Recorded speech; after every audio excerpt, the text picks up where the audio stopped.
Okay, hi people, it's Angie Disney again, Angela Disney, back with Baron David Ward. Thanks for the great response to the first video we did. Just, just getting response and input and networking going on across the board, both on David's page and comments and so on and so forth. So it's really good to have a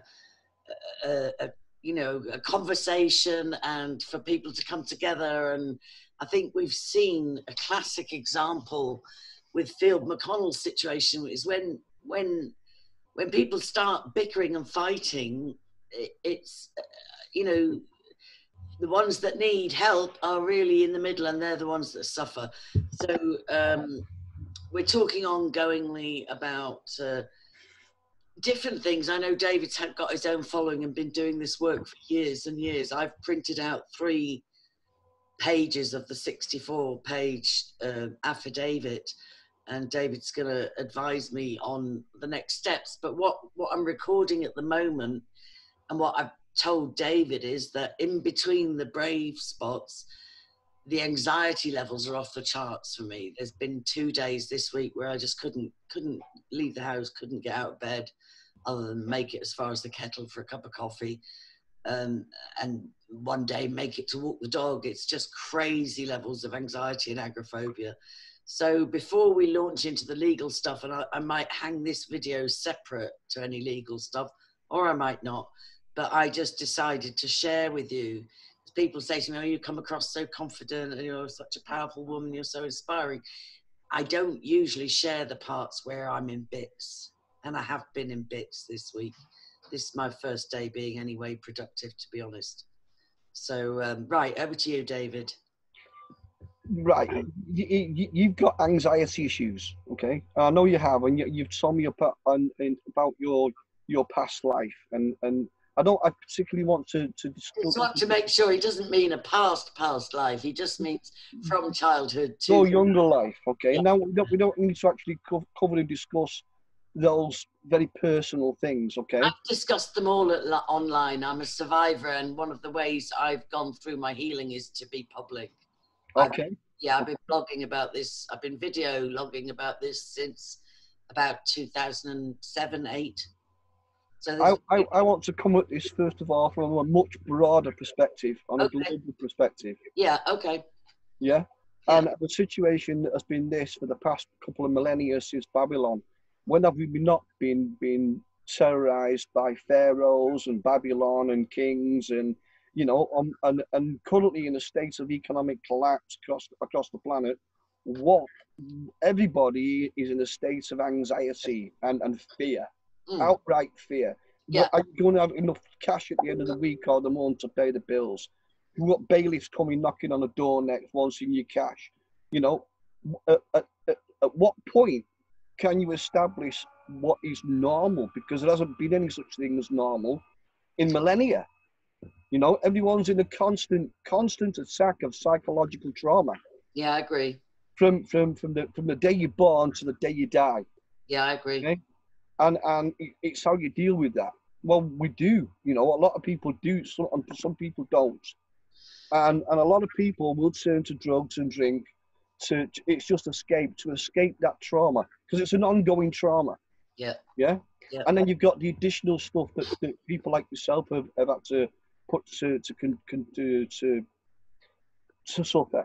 In your early life, in your abandonment, etc. And that stays with you. It doesn't leave you. Okay, it's a constant memory, a constant reminder, and a constant dragging you further down that traumatic life. And it's painful. And I know it's painful. Now, it's what do you do with that pain? Yeah. Okay. Now, you are, believe it or not, an extremely powerful woman. And I know you don't believe anyone that says that to you. No, I do believe it, but I only believe it in equal measures to the attacks. It's like you've got an angel and a demon on your shoulder, or you've got the Holy Spirit and whatever, fallen angel, whatever you want to call it.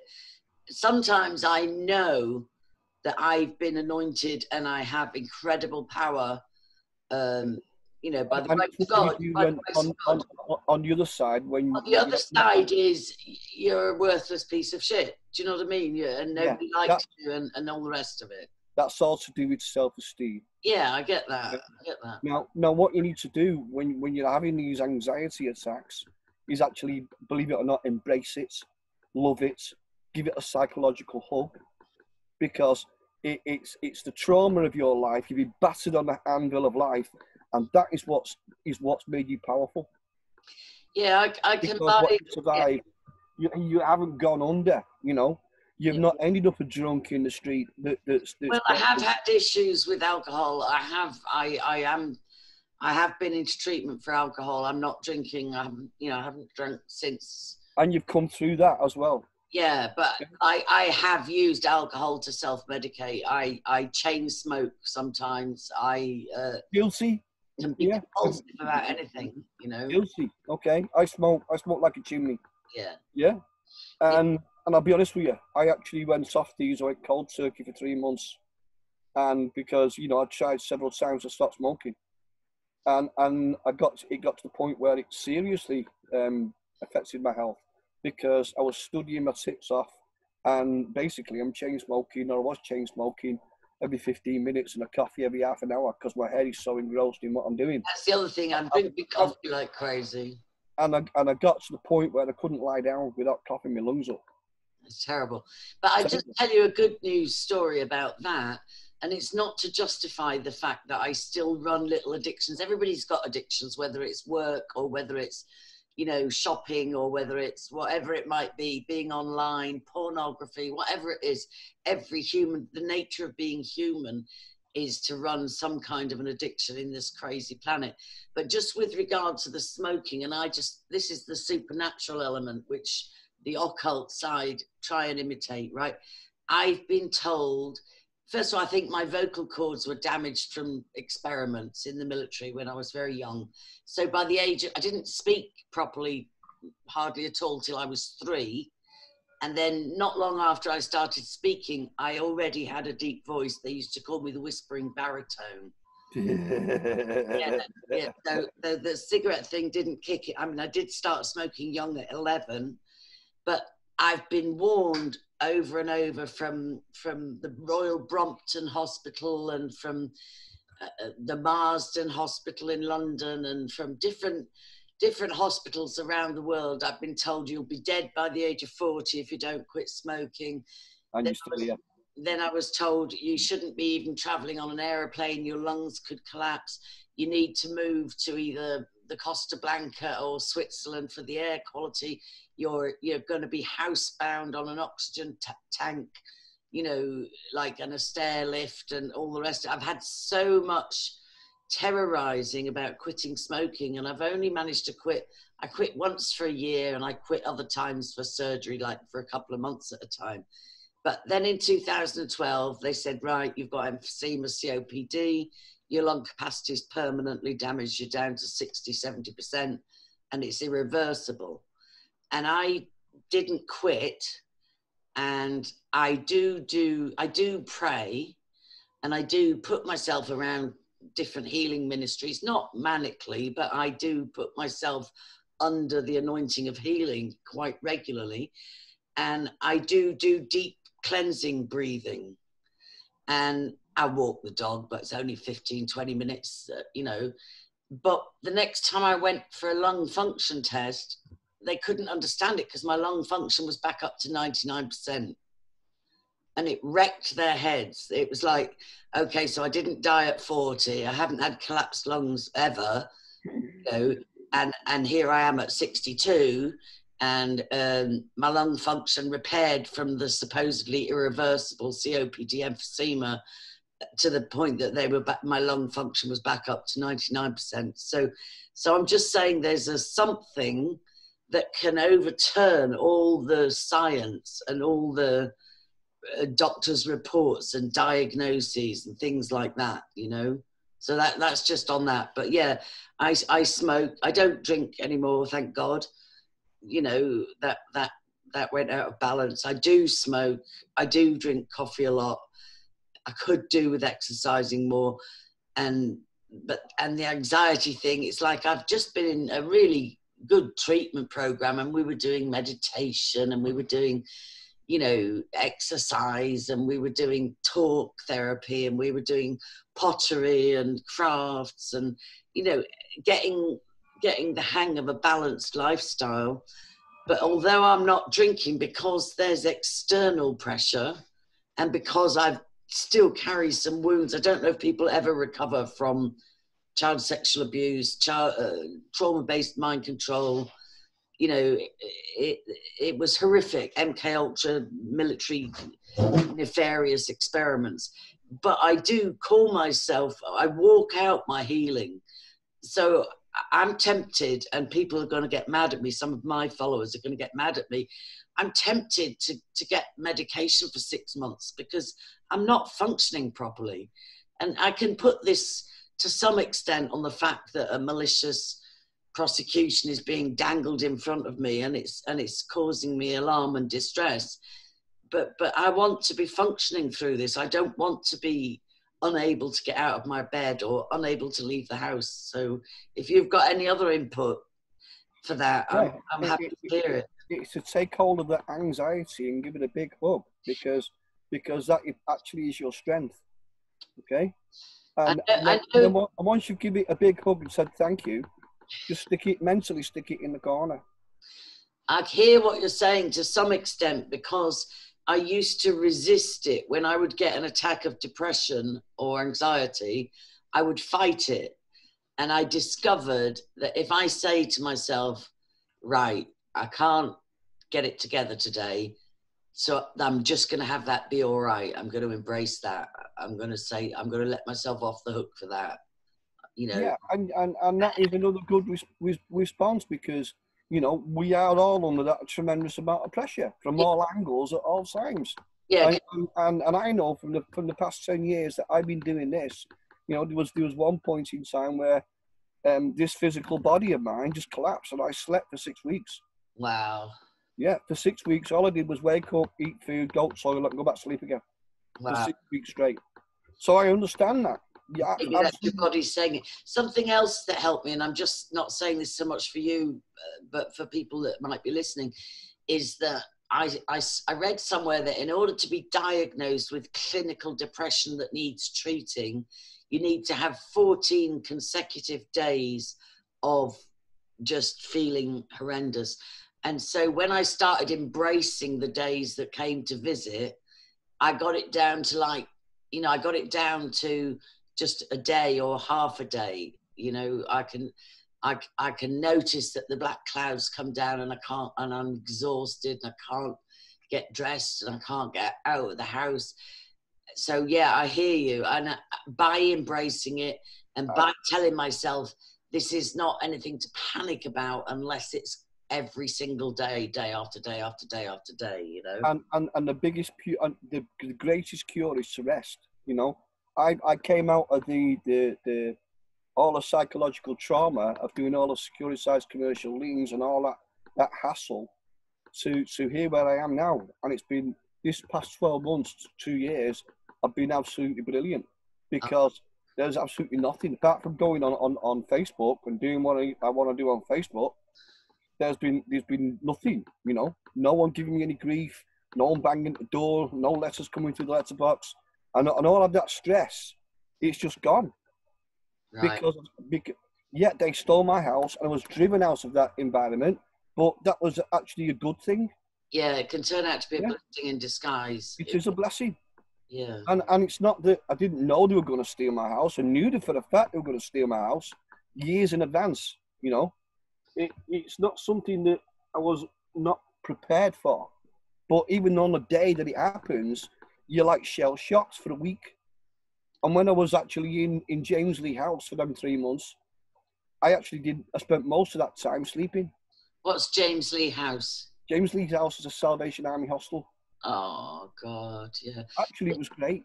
Yeah, no, I've met a lot. Well, I don't know if I'd describe those places as great, but I've met a lot of people that have been, they've owned their own houses, they've lost their own houses, they've been homeless, you know, and it's very humbling. And I agree that if you survive those kind of trials, and you don't get lost in addiction or suicide, you do come back stronger. I do agree with that. You do. Yeah. And this, and you know, it's not just that, you know, that's just a minor episode in my life. And everyone's been through Well, it's trauma. pretty huge to most people. It might not be such a big thing. Well, it probably is such a big thing to a man as a woman. But to most people, to lose the roof over your head is one of the most primal injuries, traumas that somebody could suffer. Obviously, abuse, and particularly child abuse and trauma is in a different league. But to lose your home is a very primal wound. Yes. It is. There's nothing. I can't say anything against that. It is absolute trauma. And what I did for the most of my time in James Lee House was just sleep. I went down for breakfast and I went back to a room, sleep, wake up, go for a smoke outside, come back, sleep some more, go down for whatever food breaks that they had, and slept.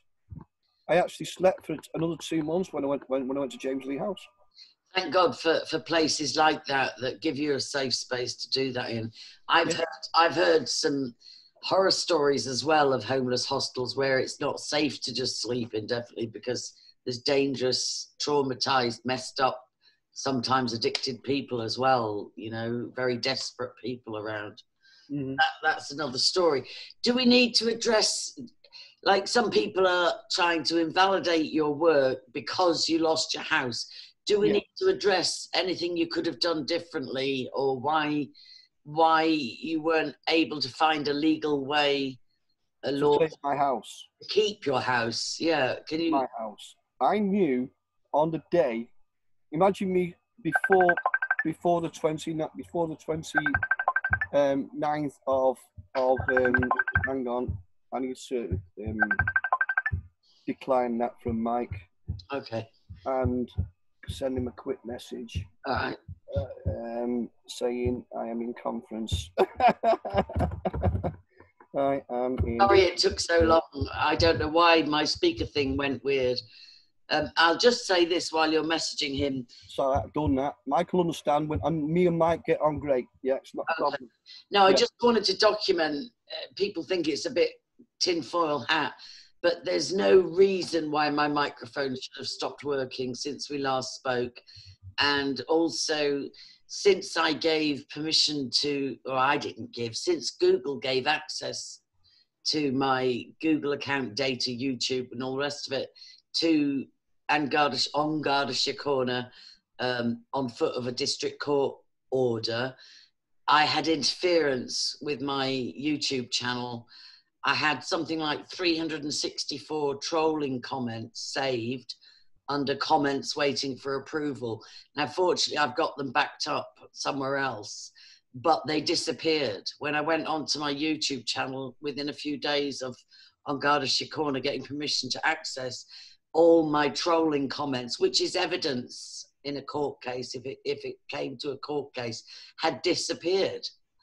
You know, and then I put up a status about that, and I was going to contact YouTube and say it's one thing to give access, but I don't think you're giving permission for somebody else to interfere with evidence. And then they reappeared back again, but not all of them.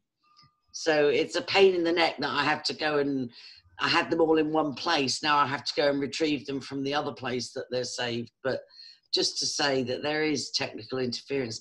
I had vital recordings on a smartphone, all disappeared, all got deleted remotely off a phone. So that kind of stuff does go on. Anyway, so where were we? I was asking you about the house. You said on the day it happened. No, not on the day it happened. Prior to that, you know, before the actual tribunal itself, when I was filling in the tribunal paperwork, I sat out of my computer at home. Yeah. Yeah. I knew, because I'd been so deep and so wide down the rabbit hole and done so much research, that I'm the only guy on the planet that actually knows and understands it to that degree. Yeah. And I know that by actually filling in that paperwork from that tribunal, that there's going to be a backlash, a retaliation. Yeah. And it's going to be extreme. Yeah. And at that point, you know, I've actually made a decision at that point, because I'm filling in this paperwork, that everything is going on the line. And people don't understand that, including the house, okay? Because when I put everything on that line, it's not I'm going to stand there and defend it. Yeah, you come and take my shit. Because every time you take my shit or do something to me, there is paperwork. Right.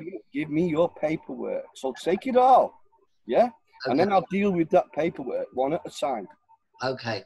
And I've been doing that. It actually took from 2013 to 2017, there's 5 years there, where they had to work out a way to steal my house because the house is paid for.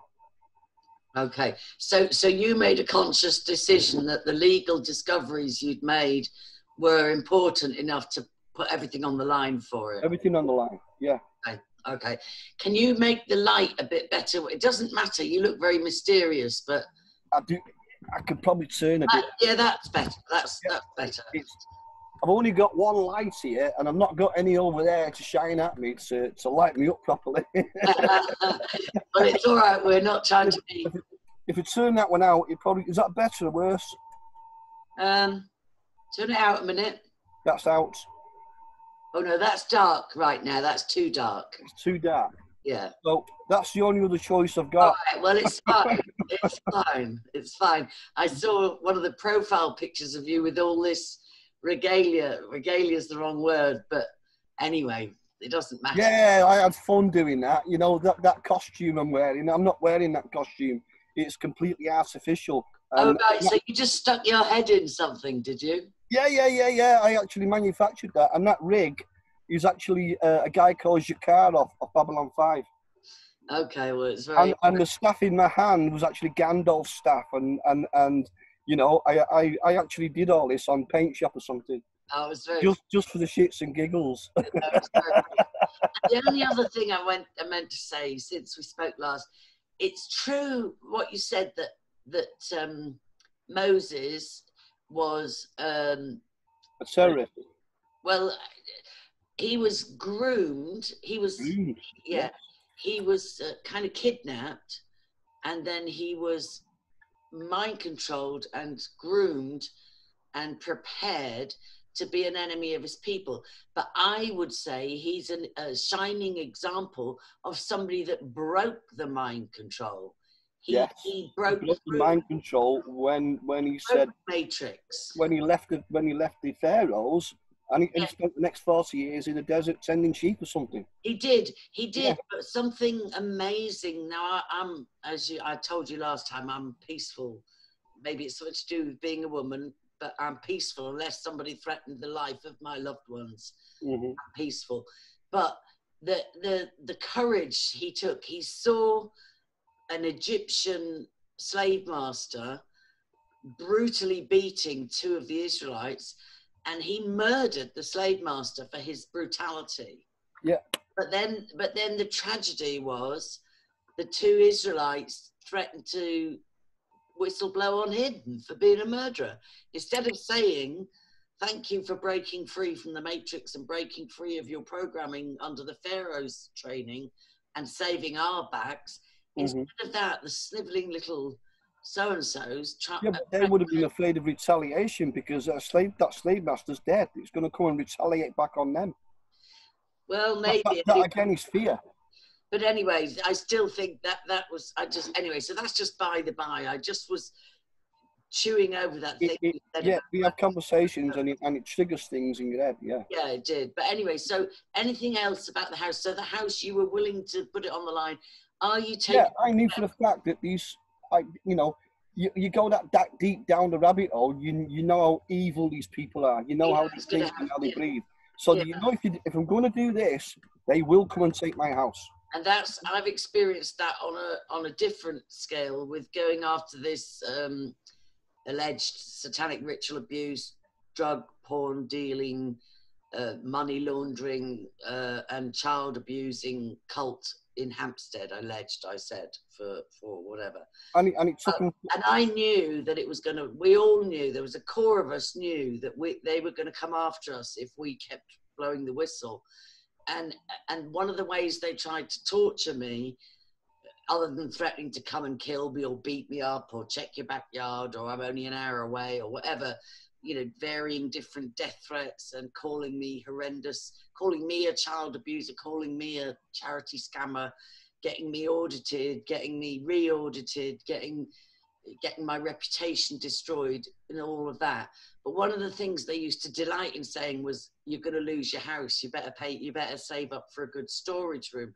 I own my house, it's modest, it's a 3-bedroom, you know, 20-year-old council house, but I own it.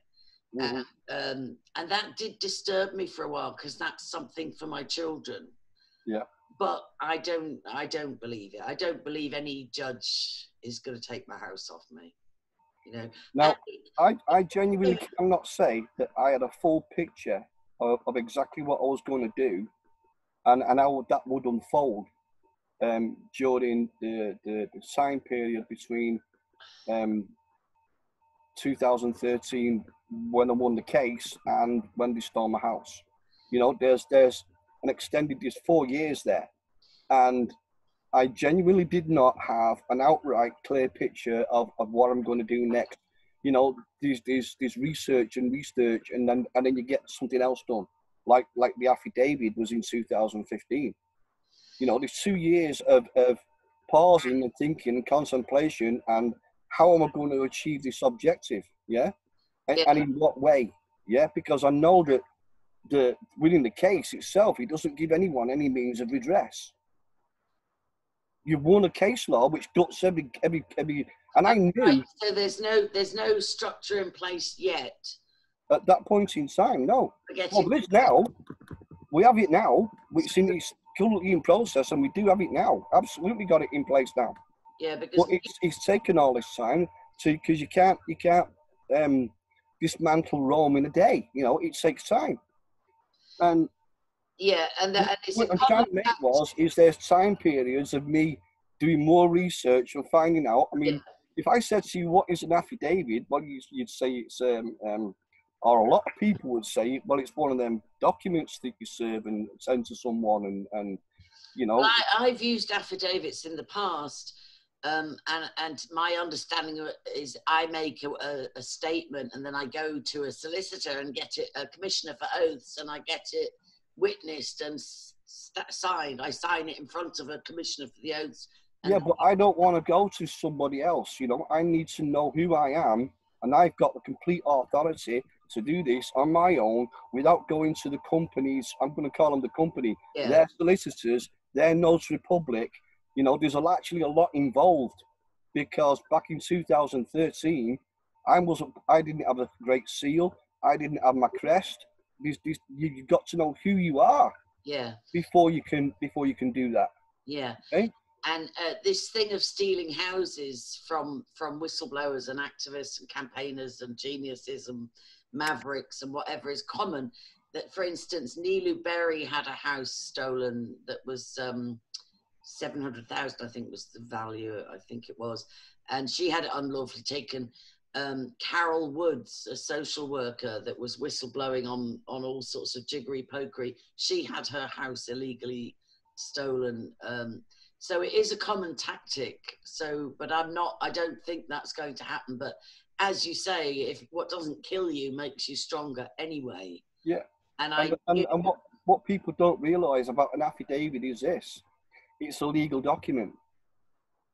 Okay, it is a legal document, and the point of it being an affidavit is, if you do not contest it, rebut it, or say you're wrong, and show you the evidence in fact that you're wrong, then they've agreed to it. It's formal and legal document where the outcome, if it hasn't been rebutted or redressed in any way, there is a formal legal agreement from that affidavit.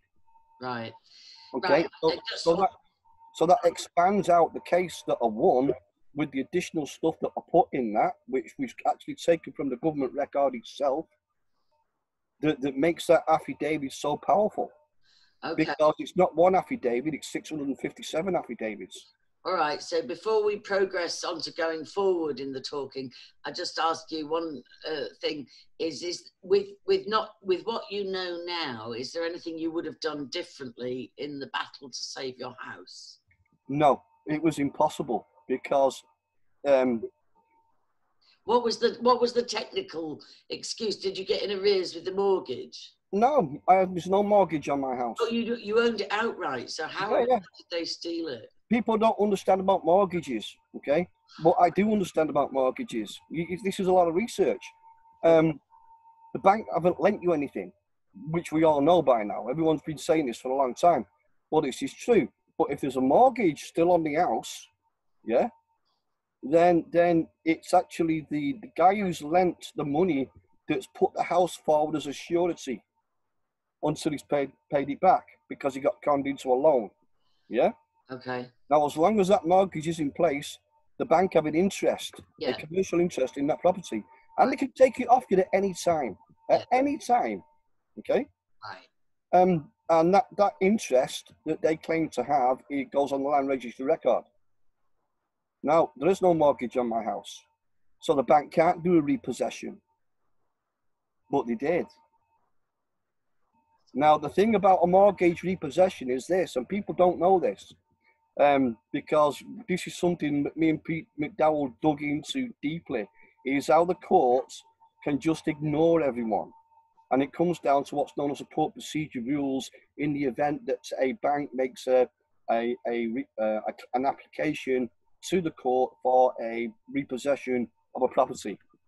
Right. As soon as that document hits the court, immediately the court procedure rules take effect. Now, at that point, you cannot challenge the claimant. The judge cannot hear you because those court procedure rules make the judge into a dumb box of rocks, rubber stamping monkey. So there's no point in actually going to the court and talking to the judge and saying yaga, yaga, daga, daga, daga, because whatever you're saying and pointing to the evidence, or you might be saying the bank's committing fraud, or whatever that evidence is, the judge is deaf, dumb, and blind. You cannot challenge that claim. So then if that's true, how can anybody with a mortgage own their house or hold on to it? Why don't these crooks do that to everybody then? Well, they are, aren't they? That's why there's 300,000 homeless. The banks are just getting a house that's either not got a mortgage on it or it's mostly mortgage paid, and basically stealing it by whatever means. Crook means it's outright criminal fraud. Everything the bank does is outright criminal fraud. Wow. So and apparently there's legislation that the bank can do that 12 years later. Wow. 12 years later, after you've paid off your mortgage, the bank can still come and take your house, according to the legislation. Now, I'd won the case law that puts all the acts and statutes, including that legislation, in the bin. So once there is no mortgage on the house, once them 25 years have expired, there is no mortgage on that house anymore. Right. So they cannot do a repossession, but they do a repossession because they implement these court procedure rules. And I know exactly what them court procedure rules, me and Pete McDowell sat down with his court procedure rules, went through it line by line until we completely understood it. And the judge in a house repossession by a bank is deaf, dumb and blind. He is a rubber stamping monkey boy. And those court procedure rules were written up by Mike Grove, who's an MP in government. Michael Gove. Michael Gove, yes. I've heard of him. So he's the guy that's responsible for the 300,000 homeless because he drafted up those court procedure rules. But the point I'm making, if what you say that no amount of evidence that you've got, for instance, that you're not in arrears, or such as a document from the bank's law firm, Amlings LLP, saying outright that this mortgage has expired 2.5 years before, and that's a signed legal document. The judge cannot see it. wow. And the application that Amlings LLP made on the application itself, that paperwork, confirmed the fact that there was no interest on the arrears. So there is no arrears because there's no interest on the arrears. And that's on the court document. And the judge cannot see it. He's blind, deaf and dumb by the court procedure rules. How do you make out that because there's no interest on arrears, how do you make out that that means ergo there is no arrears? Because if there is arrears, then you've not paid the arrears and then there's going to be an interest on the arrears. So if it stays on that document that there's no interest on the arrears, then there can't be any arrears for the Oh, BT right. Okay. So loan. it proved that you weren't in arrears, because if you were in arrears, it would have added interest. Yeah. Okay. But you can't be in arrears because there's no mortgage. You'd already paid off the mortgage. No, I actually hadn't paid. No, right. We've got to separate these two things. You've got a secured loan and an unsecured loan. Right. Right? Right. Right. A secured loan is where you put the house up as surety for the loan. An unsecured loan is where there's no property as a surety for the loan. Okay, I get the difference. So after the 25 years, even if there's some outstanding payments, right, the house is no longer that surety for the loan, and the loan is now unassured. Okay. Right then, which is going to bring us to the endowments, and you know what hassle they are. Right, I didn't have to get a mortgage. I prayed, and I spent 5 years building up my faith, and I was able to buy my house mortgage free. But mortgage free. No, I when I got my house, I was talked into doing a endowment policy. A what? No, I'm sorry. You tell me. An endowment mortgage. Yes, that's what I meant. Yeah. Now I never had opportunity through them 25 years to actually resolve that situation before it came to fruition. But that is irrelevant, because if you look at the endowment side, that is actually insured. Okay. So if there is a deficit, it's not got enough money in the endowments, it's insured by Prudential. Now, I would have paid that as part of the premiums for that endowment. So it's insured anyway. So you were paying the insurance as well? Because I know when I looked at getting a mortgage, oh yeah, it was all paid up. Yeah, I would have to pay an insurance as well. So all the mortgage is paid up. It's come to its 25 years, and all that endowment is paid up, and any shortfall is insured. Right. Absolutely. My house is paid for. Right. Paid for. Right. 2.5 years previous to them taking my house. Right. So the mortgage was all paid off. Mm-hmm. And there was a small amount owing that you said. Was there a small amount owing on it? The actual endowment had not been settled, because I've got a problem here now with this endowment, because they want me to submit, the endowment company want me to submit and sign and indemnify them. Yeah? Right. On their submission. Okay, we're getting to this word submit now. Yeah. They want me to submit and indemnify them for any losses in that endowment. Right. So if they took your house and sold it, they wouldn't be liable for any shortfall of what was owed. Is that what you're saying? No, it's not what I'm saying at all.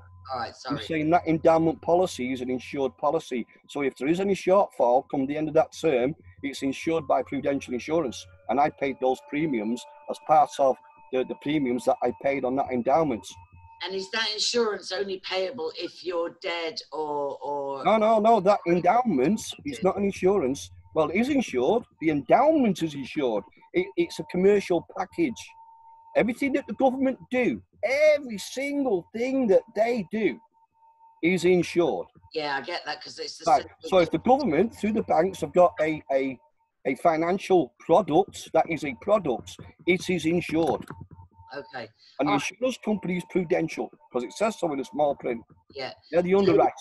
So for the sake of transparency, if you don't mind, yeah. What did they say? You said you hadn't paid the endowment. So how much was that? That was 20,000. Right. So 20,000. You came to the end of your 25-year. There is no mortgage on the property, so that is an uninsured loan.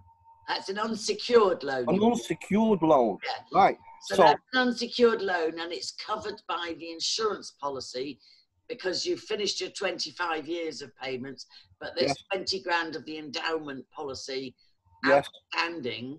And therefore, why didn't that get covered by the insurance? Because the submission, the documentation, well, it is insured. The endowment company are insured for any loss on that endowment. Right. Right. But the submission paperwork, the paperwork that they want me to sign, I'm agreeing in that document to agree for me to stand for any losses that they have, which are insured. So the 20 grand would have been your loss and not theirs, even though you'd paid 20. But it was only a 5 grand shortfall on the endowment. So if there's only a 5 grand shortfall in the endowment, Prudential covered that shortfall. And therefore, that endowment would have paid for the house, or would not have paid for the house. The house has no longer got a mortgage on it. It's no longer a surety. Yeah, I get that. But it would have repaid the original loan. Okay, so for the sake of... It's very complicated. So the question then is, how do you influence and make this endowment company actually make a claim against their insurance policy? Oh, okay, okay. How do you do that? Because to this day, I don't know how you do that. Well, you'd hope they'd be honourable. If you say, I've come to the end of my 25 years, I've paid your premiums all the time, and I've paid what I had to pay for my mortgage, but there's now a 5 grand shortfall for which you are insured.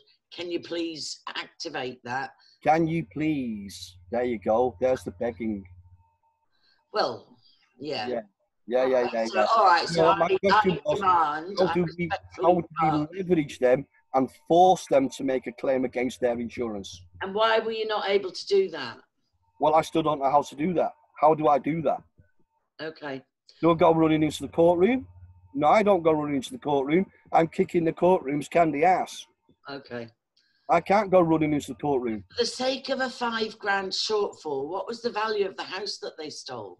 130,000. Oh, that's crazy. But now let me get to the good part, okay? This is where it's going to get really interesting for you. The bank itself, I've got a law firm called Hamlings LLP. Okay, now you've got to remember these names and who the law firm works for. So the bank, which is Santander, I've got a law firm called Hamlings LLP. Yeah. When they sold the house, okay. Now the borough council who are trying to charge me council tax that I don't have a liability for, and I've already won that case, and I've already put securitized commercial liens against 3 or 4 of the council officers. Sarah Pye was 20 million. Timothy Day is a council lawyer. You're looking at another 15 million. Joanne A. Smith, who's a secretary for the lawyer, there's another 15 million. You know, I'm hitting these people hard. Boom, boom, boom. And their law firm is Green Gallagher Kerr. Okay? And their law firm, a guy called Mr. Owens, I've already put a securitized commercial lien against this candy ass because he's making a claim that there is a liability order for the non-payments of council tax. So there's another securitized commercial lien against Mr. Owens. Now you're talking how much? You're talking 20, 15, 15, and probably, I don't know, I can't remember what it was against Mr. Owens. It gets into monopoly money, but... Yeah. Now let me finish. Right, sorry. Now then, after they'd sold the house, they sold it at auction for 100K, I'm getting a phone call. Out the blue. Hello. This is Green Gallagher Kerr. We would like to discuss making a transference for a balance transfer. I said, you're Green Gallagher Kerr. I said, is that Mr. Owens? He said, it is. I said, are you the same guy that I put a securitized commercial lien on for the non-payments of council tax? He said, well, we know your opinion about the non-payment. I said, it's not my opinion, Mr. Owens. I said, that's case law. Okay. I do not have an opinion, okay? So me and him are having a loggerhead conversation straight away. Right. But the balance transfer is the equity, the remaining equity from the house. Yeah, which should have been 95,000. Which should have been 110,000. Well, if it was sold for 100 grand and you owed 5. No. The house was valued at 100,000, 130,000. Okay. Now, if Santander or someone sold it for 100 grand, that's not my problem. It's a £130,000 house. Okay, so you got 125. Hey? So the balance transfer, you said you lost the house for the sake of 5 grand. Yeah. So if it was valued at 130 and they sold it for 100, all right, you keep talking. I'm just saying it should have been 125 grand they gave you. The point I'm trying to make to you is this. the orchestration behind stealing my house wasn't Santander, it was the Borough Council. It was the government directly. Over council tax. Over the council tax. I think they did the same to Nilu Berry. More than likely. So it's the Borough Council that stole my house. Now, how many people do you know that has had a house repossession by a bank where the guy whose house was repossessed, or the woman, have actually received some of the equity in that property back? The equity. Right. Never happened. I've never heard of it. Okay. And that's the difference between law firms and how compartmentalized they are. Because a law firm for the bank, when they sell that house, yeah, because it's a law firm for the bank, which would have been Hamling's LLP, that should have or would have sold that house. And they just give everything back to the bank, which means the bank's taken all the mortgage repayments, and they've taken the house, and they've taken any equity in that property. And the guy who had the house doesn't get a penny. I can't get my head around that, because not only that, they're also insured. So they're getting about 3 times they're capitalising on that property. Oh, yeah. It's all outright criminal. And the point I'm making to you is, I've now got Mr. Owens for Green Gallagher Kerr, which is the Borough Council, talking about a balanced transfer, which is actually the sum, only 12 grand, 12 grand from me, 12 grand from my ex, of the equity, which people don't get for my house.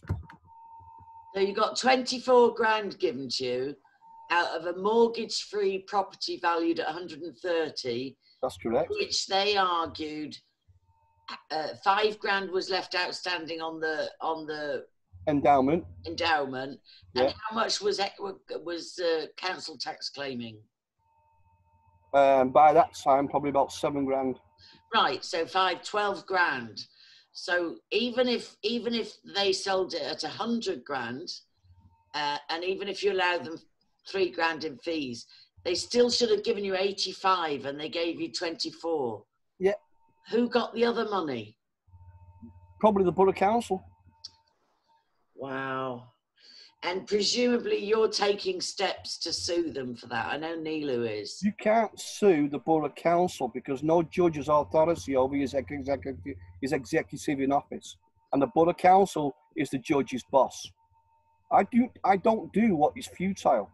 But don't forget, I put securitized commercial liens, 3 of, against the Borough Council staff and Mr. Owens and the judge that stole my house.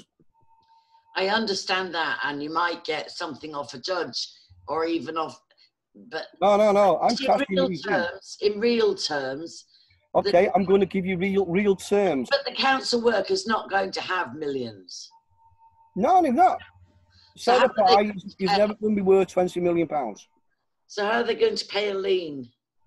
Well, they don't. That's the whole point. I know for a fact that they are not going to transfer the 20 million. Sarah Pye is never going to be worth £20 million in her life. Okay? Right. Right. Now, this is the magic. It's not magic, it's actually legal. Because the bank don't actually lend anything to anyone, ever, and the currency is made out of confidence and belief, I'm going to charge Sarah Pye 20 million because it's 20 million pounds of confidence and belief, which is nothing. And then I'm going to tie her into that contract, which is a document you've not read yet, okay? But this is a legal process starting off with the evidence that Sarah Pye, the physical document, she's making a claim that there is a liability order. Signed document, right? Right. And then follows a legal process where she's making this claim, where I charge her because she can't present the 64.2 million consent to the government. So she's agreed to the charge, and I've charged her. And when I charge her, I know she's not going to transfer the funds. She's not going to be worth it.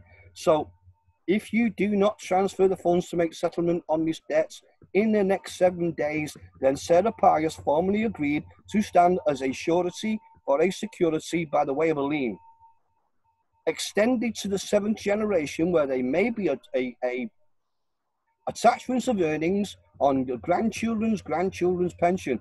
Okay. I go guns and bullets because she's never going to transfer the funds. Okay, gotcha. Yeah. So you can attach. So she's agreed. So she doesn't send the transfer the funds in the next 7 days. She's agreed to stand as a surety. Now I've got a securitized commercial instrument.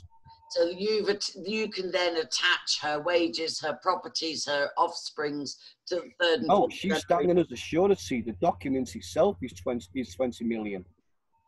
That's a 20 million pound note. Right. Cashable. Right. But how do you cash it? How do we cash it?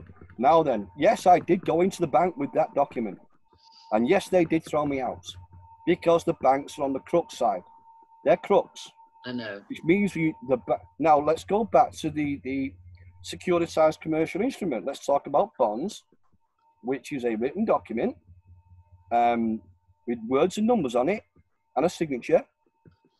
And the one signing that document stands as a surety for that bond. Yeah? Yeah. That bond then is taken by the bank and placed on accounts as cleared funds. No one's going to go back to the guy that signed the bond because the bond creates the cash. That's a securitized commercial instrument. I've seen documents like that where take this to the bank and that'll pay your mortgage off. Yes. I've seen that kind of thing, but it does, the point I'm coming back to, which is a point I tried to make in the first video, was what do you do if it doesn't work? What do you do if every clever person like you... I'm just referring to the fact that... What do you do if they just ignore it, throw you out of the bank and steal your house anyway? I'm coming to that. Can we pause for 1 second? Can we just pause for 1 second? Can you hold that thought? Right, I just need a minute. Okay, I'm back. Sorry about that, guys. Okay, so carry on. Right, I'm actually quantifying and qualifying what a bond is. Okay, I'm on about the fact that if you take a bond, that it's going to get rejected, and I'm just quantifying what a bond is. The fact that it's a written document, got words and numbers on it, it's got a signature, and the guy that signs it is standing as a surety. And the function of a bond as a security instrument is that bond gets placed on account as cleared funds. That's brand new fiat cash. Yeah? Okay. And a pledge. A pledge is exactly the same thing. It's called a pledge instead of a bond, so you change the word. And a pledge is a document. It's a written document with words and numbers on it and a signature. And the guy that signs the signature is the one standing as a surety for a commercial instrument. Yeah? Okay. And both of these documents create brand new fiat currency. Okay. Now, there's no point at some later time anyone going back to the guy who signed the bond or who signed the pledge for that cash, because that is then a deposit, and the function of a pledge or a bond serves no function. Okay. Yeah. So that is the absolute function of a pledge or a bond. Okay. That's a bit over my head, but I want to address two things. I know there are people, and it might include myself, I know there are people that would say, if you do some fancy footwork and you figure out a way not to pay for your council tax or your mortgage just because you don't want to, is that fair on the rest of people who are working hard and paying their bills and paying their mortgages?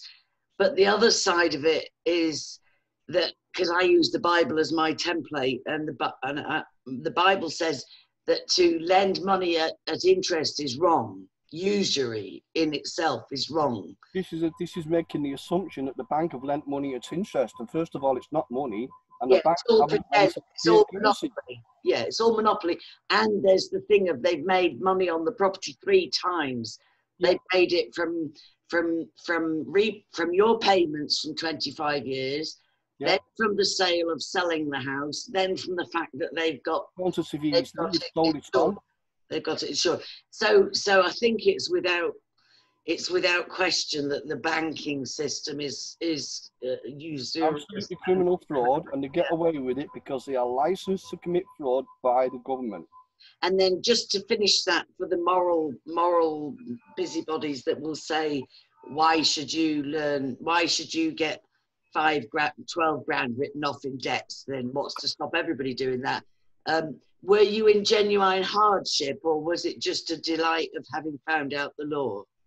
In 2007 was my last. Don't forget, I'm a computer geek. I'm a Microsoft certified systems engineer. I can command 50 grand a year as being that guy. Okay. My last contract was working as an engineer subcontract to Barclays, and I was on that kind of money. Barclays. Yes, Oh, the irony. The irony. I've built the computer kit for Barclays and the Halifax and the Departments of Works and Pensions and the Ministry of Defence. Oh my God, yes, I'm that guy. Okay, so I know what goes on behind closed doors. You're like an internal whistleblower, aren't you? You figured this out from the inside. Well, actually, no, because I actually see what's going on. You know, someone's coming from the front office, I'm in the back office. You've got this piece of paper in their hand and they just put it in the shredder. And you remember these things years later, because I've got a good memory. Yeah? But why have they put that piece of paper that guy just signed in the shredder? Well, he signed it, but then he scanned it and digitized it. So any reproduction of that piece of paper with that signature on it is fraud, because it's a facsimile. If you can't take a photocopy of the Mona Lisa, this is not the Mona Lisa. That is fraud. Yeah, that's true. But this is just a side point. Are you familiar with Edward Ellis's work?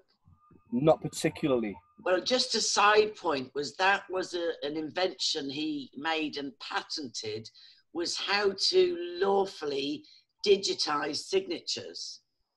Well, you can't lawfully digitize signatures. That's the whole point. As soon as it's digitized and it sits in that computer, you're going to press the print button.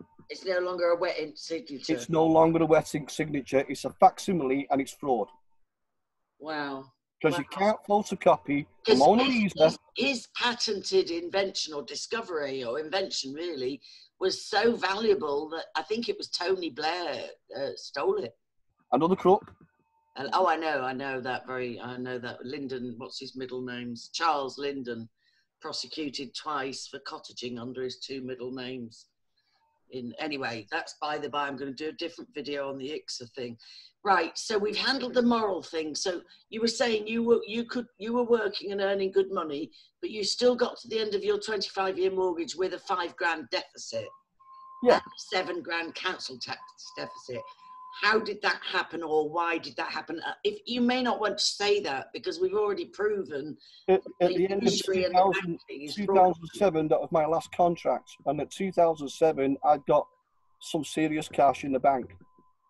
Okay, and my objective at that point was to do the next transfer of get my next qualification, which is a CCNA, Cisco Certified Network Associate, because once you got that tick in the box with that qualification, okay, where I'm earning £160 a day, I would now be earning £300 a day.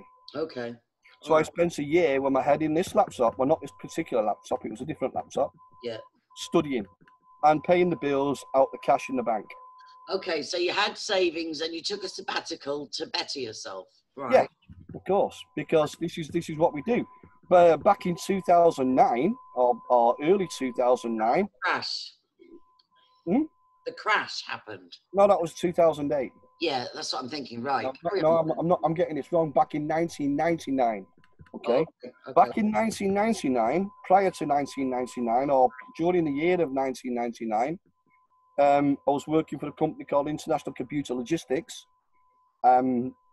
Just prior to that, I was actually working for that company through Manpower. Now, and I'd made such an impression on this company. The manager for Internet in ICL wanted me cards in. I said, look, Manpower are giving me all this training. I've got all these CDs. I've got this course going on.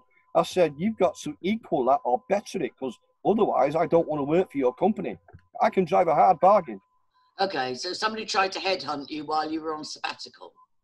No. We're going back to 1999 now. Oh, okay, all right, sorry. Okay, so early 1999. So this guy, he pulled his levers and his strings in his administrative office with the upstairs flipping clientele. He got actually 8 people, one of them including me, on a boot camp down in London for 2 weeks to become a Microsoft certified systems engineer. Who was running the boot camp, just out of interest? You want me to remember the name of the company that run the boot camp in London?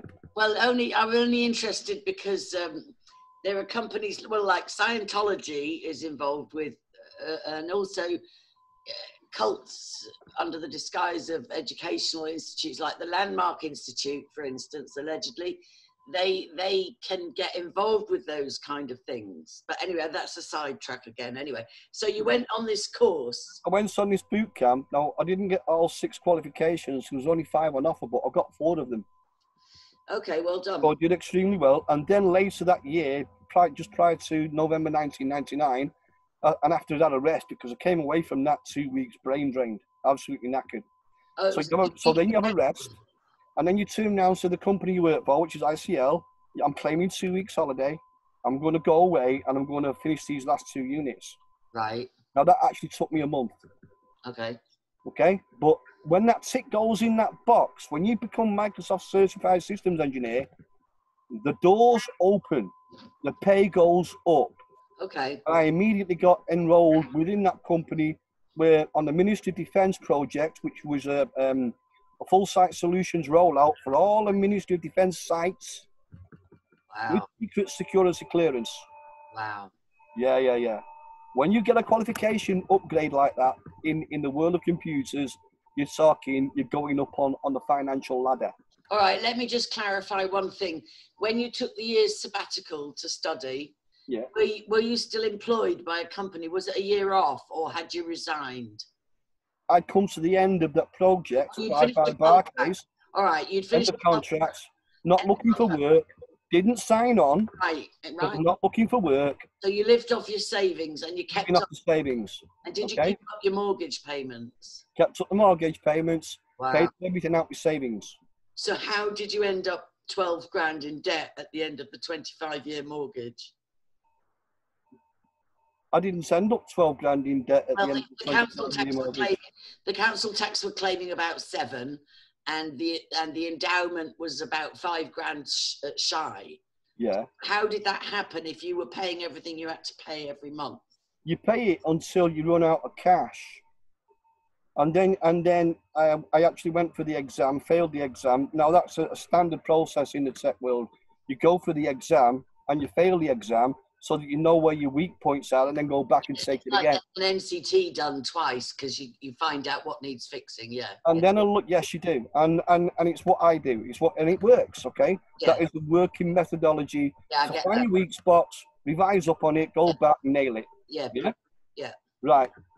I then looked again at the work situation for us being a CCNE. And because we're now talking 2008, yeah? Right. Barclays have outsourced everything. Santander's coming to the country and took out 3 banks.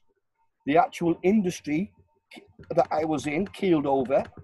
That job that I was going to go for £300 a day took a dive, so 150, which is what less than it was on before. Right. And then you try and go back into the industry to find out there's no industry left. Right. So you were a victim of the crash in 2008. Yes. Okay. Gotcha. So then you've got serious problems because now you've got credit card debts as well. Yeah. Yeah? 8 grand. Somebody warned me in 2007, somebody warned me, get out of debt, don't use your credit cards.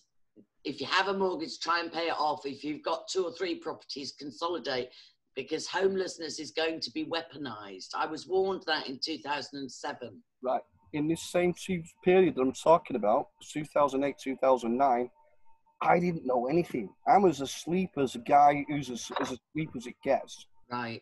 Okay? Right. But while I was studying, I done an end of year self-assessment. Right. For the tax, yeah? Oh, right. The tax man sent me 7 grand. Now, I've just come off a big contract. I paid a shitload of tax.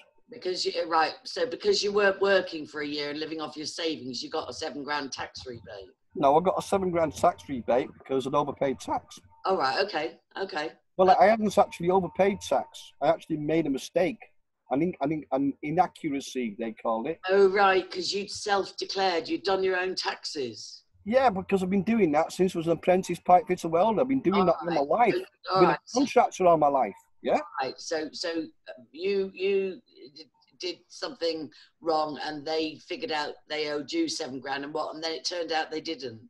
Well, it turns out that they did owe me $7 grand, but that's where it gets complicated because they said an inexactness because they give me the $7 grand. Obviously, I paid off what I paid off because I'm still asleep. Don't forget. Okay. Yeah. Yeah. So I spent the $7 grand. Then I get a letter from the Inland Revenue, HM Revenue and Customs saying, we made a mistake. There's a mistake here. Yeah, saying that I'd made a mistake. Yeah. And yeah. This is going to get really complicated and really interesting. Okay. Yeah. And we want you to send us all your P60 and your wage slips for this period of time. But then the letter carried on and saying that, like, if you've got to pay it back and you don't pay it back, you're going into jail, basically. They did that to me in America. They said my accountant had filed incorrectly and I owed $5,000, and they built it up to $12,000, just with late payment and fines and penalties and all that kind of thing. You just file it on. File it on until okay. So, right, so I got this letter. I've sent them the P60 and the wage receipts, and I sent a letter as well. Dear Mr. Taxman, Andy White, his name was, who's now the head of HM Revenue and Customs, by the way. Wow. We thank you for your letter. Here is what you've asked for, which is the pay slips and the P60. We found your letter quite distressing because. Yeah. If you want this money back and I can't pay it, you're going to put me in jail. I said, but I can't log back into your network. You know, this is months and months later. I said, I need some visibility of what you're talking about. Yeah, let me see. Yeah. If you're making a claim. Now, I was doing that before I knew he who makes a claim carries the obligation. Right, you're making a claim. Yeah. Send me some, show me. Yeah? And he did. They sent me a screenshot.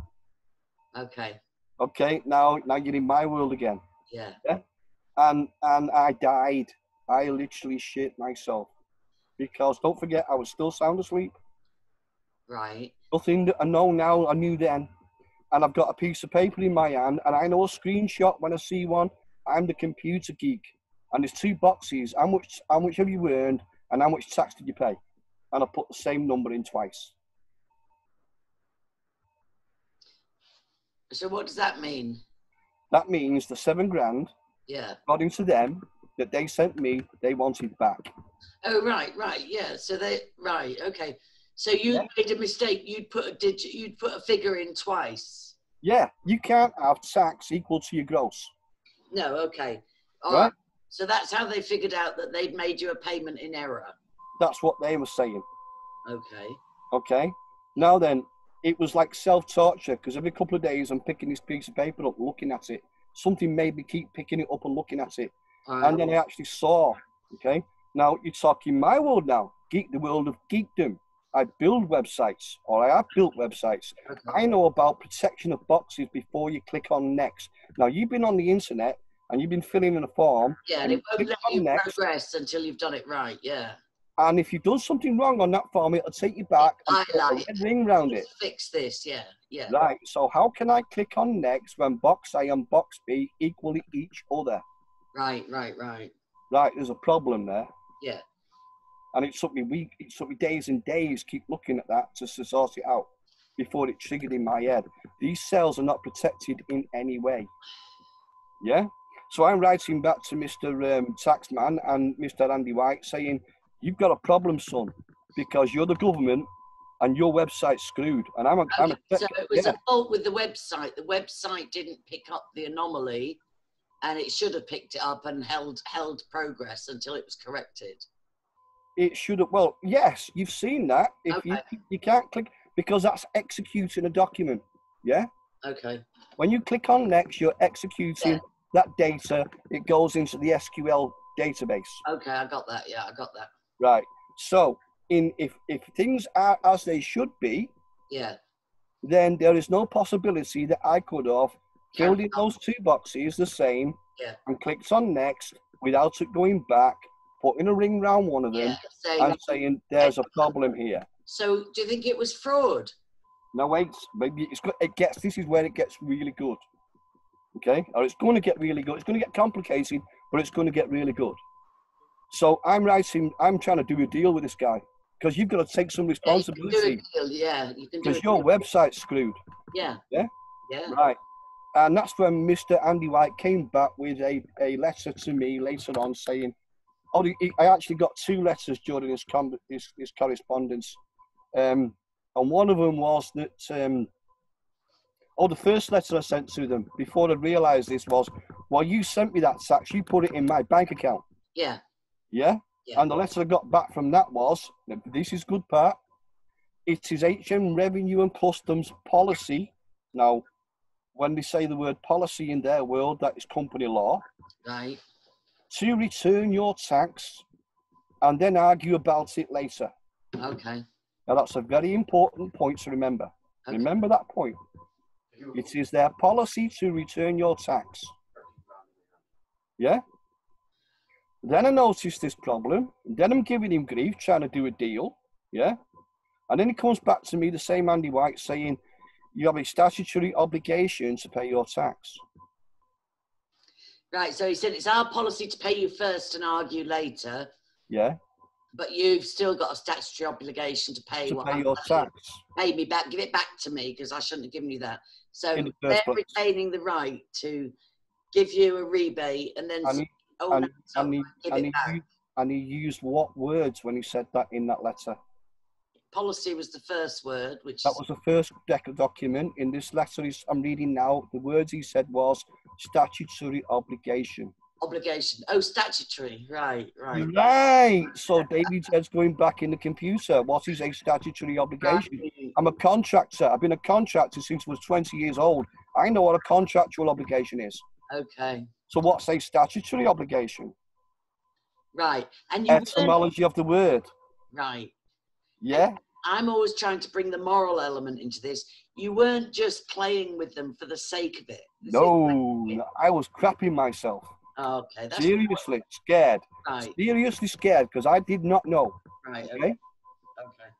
All right. So I eventually look up do the etymology back to the Latin with the statute we were talking about before. Yeah. And then look up and find it in the law dictionaries that a statute is a legislative rule given force of law by the consent of the governed. Wow. Right. Now then, go back to what you said the week before. Now, I haven't won that case law yet because this is in 2010 probably. Right. That's 3 years away from winning the case. So I'm sending this back to Andy White of HM Revenue and Customs. Right. Yeah. Yeah. You've got a problem here, son, because you've got to present to me the 63.5 million consent to the government, otherwise you're committing fraud. Yeah. So Andy White in HM Revenue and Customs. Obviously, Andy White in HM Revenue and Customs is completely ignoring me. So they've never and then he started the proceedings in the Northampton Court Bulk Clearance Centre to bring legal proceedings against me because I've got to pay them back. Yeah. Right. So he tries to take court proceedings to get back the money they erroneously gave you. For the $7,000. Right. $7,000. Yeah. Right. And during more legal process, so at that point, I'm writing to the Lord Chief Justice. Right. Yeah, because I've got no full documentation, and I'm sending a copy to Andy White and notifying him that I'm also sending a copy to the Lord Chief Justice. Right. Because this is in court, or it looks like it's in court. It's not in court because the Bulk Clearance Centre, which is what it was called then, is not the courts. Nothing is in court. Okay. Yeah, it's a bulk clearance centre. That bulk clearance centre, which is a tax office, is in the same building as the court, but it's not the court. Okay. So more shenanigans. Right. Needless to say, he ain't getting his $7,000 back because I'm broke. Right. Okay. Right. So I've still got a technical problem until I actually won the case law. 2010, 11, 12, 13. When I won the case. Mr. David Ward has got no obligations or liabilities under the Traffic Management Act or any other act or statute, including tax. What was the letter that sent to me? It is HMW and Customs policy to return your tax and then argue about it later.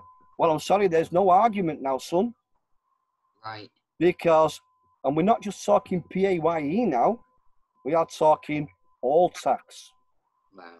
85% of your gross from the day you were born. So then it brings us back, I don't mean to make this go too quickly, but it brings us back to, biblically speaking, usury and Usually, we're usury. talking criminal fraud. Let me just finish this thought scripturally. Biblically, scripturally, usury is wrong, and tax collectors were hated. Yeah. And the tax collector that met Jesus climbed a tree because he was a little fella, and he said, I will pay back for everybody I've stolen from. I'll give them 4 times back what I stole, and I won't do it anymore. So Yeah, but in the Roman Empire, back in them days, you're taxed by the sword. You know, if you don't pay your tax, you're going to get slashed. Well, the same with the Druids. If you didn't pay your tax, they'd take your firstborn son. Yeah. You know, that's what Halloween was. Anyway, right, okay, brilliant. So you won that case and you didn't owe the tax man. Well, the tax man still thinks I owe that case. Oh, really? So that's still, did he put a claim against your property for that? Eventually as well. Eh? Eventually, yes. Right, so you had the tax man looking for the $7,000, even though, so you haven't won that case yet. Well, you know, I have won the case because Mr. David Ward has no obligations or liability under the Act. Yeah, well, that's fantastic. Who said that? That's a case I won in 2013. Right, okay, good. All right, so you still, so they used against you council tax arrears, and a shortfall with the endowment. That's what they used to steal your house. Yeah, but it's all fraud. It's all criminal. I hear that. And so when they only gave you 24 grand out of the 100 that the house was sold for. Well, I only got 12. The ex-wife got 12. Yeah, well, husband and wife 50-50. Oh, everyone's had their hands in that pot. So therefore, they satisfied the taxman's debt and they satisfied the council tax debt. So it's not debt. All right. What? Yeah, fraud. Taxman's fraud, council tax fraud. Yeah. So they stole all that. They stole all that and threw a few coins at you. And threw a few coins at me, yeah. Wow. Okay, just hold on 1 second. Can I just pause you again for 3 minutes? Yes, because it gets even better. Carry on. All right, thanks. Yeah. Right, we're back again. We just had some good news there in the interim, but we'll carry on. So we had the $7,000 that the taxman was unlawfully wanting. Yes. We had the $7,000 the council tax was wanting, and then we had a $5,000 shortfall. All right, carry on then. Okay, now I'm going to go back to the taxman because now I've won case law. Yeah, okay, the case law has got no obligations to pay tax at all. We're not just talking PAYE. Yeah, no, I've heard that. Of your gross, yeah? That's why they're talking of Phil McConnell losing his house as well on these same grounds. Phil McConnell was arguing these same grounds on his house. In 2000 and probably 2009 when they claimed that I'd made an inexactment. Yeah, I didn't make an inexactment, so I went back online and did another self-assessment. Right. Only this time I'm going with case law. Right. And they've had time between 2013 and 2009 to fix their website. Okay. Well, let's see. Let's see what happens when I go back online and do another self-assessment. Okay. So in my new self-assessments in 2000, it's probably 2014 when I actually thought about going back online and doing it. Right. Yeah. You've still got the same case scenario. Well, how much was your gross earnings that is taxable? Because it's taxable earnings. Well, I haven't got any taxable earnings. So that box is full of zeros. Right. Because, because you hadn't worked. Right. No. No one's got any taxable earnings. Okay. So based on the case law that you'd established, you put taxable earnings 0. Okay.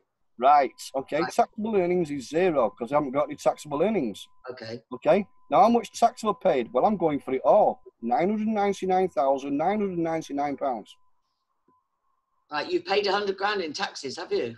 No, no, The house. Right, okay. no. That's £1 short of £1 million. I'm going back to the day I was born. Okay, so that's all the tax you've paid since you were 20. No, that's all the tax. I'm going back to the day I was born. Mum and Dad paid tax for me for all of, right? Okay, so you're claiming $1 million in tax paid. I'm claiming $1 million, and I'm putting a note in that this is to date, and I'm going to talk to my accountants, yeah? Yeah. And we'll settle up with the rest later. And I uploaded the case law, and they gave me a space where I could type some notes and documentations. So I flipping buried these scumbags. Right. Yeah.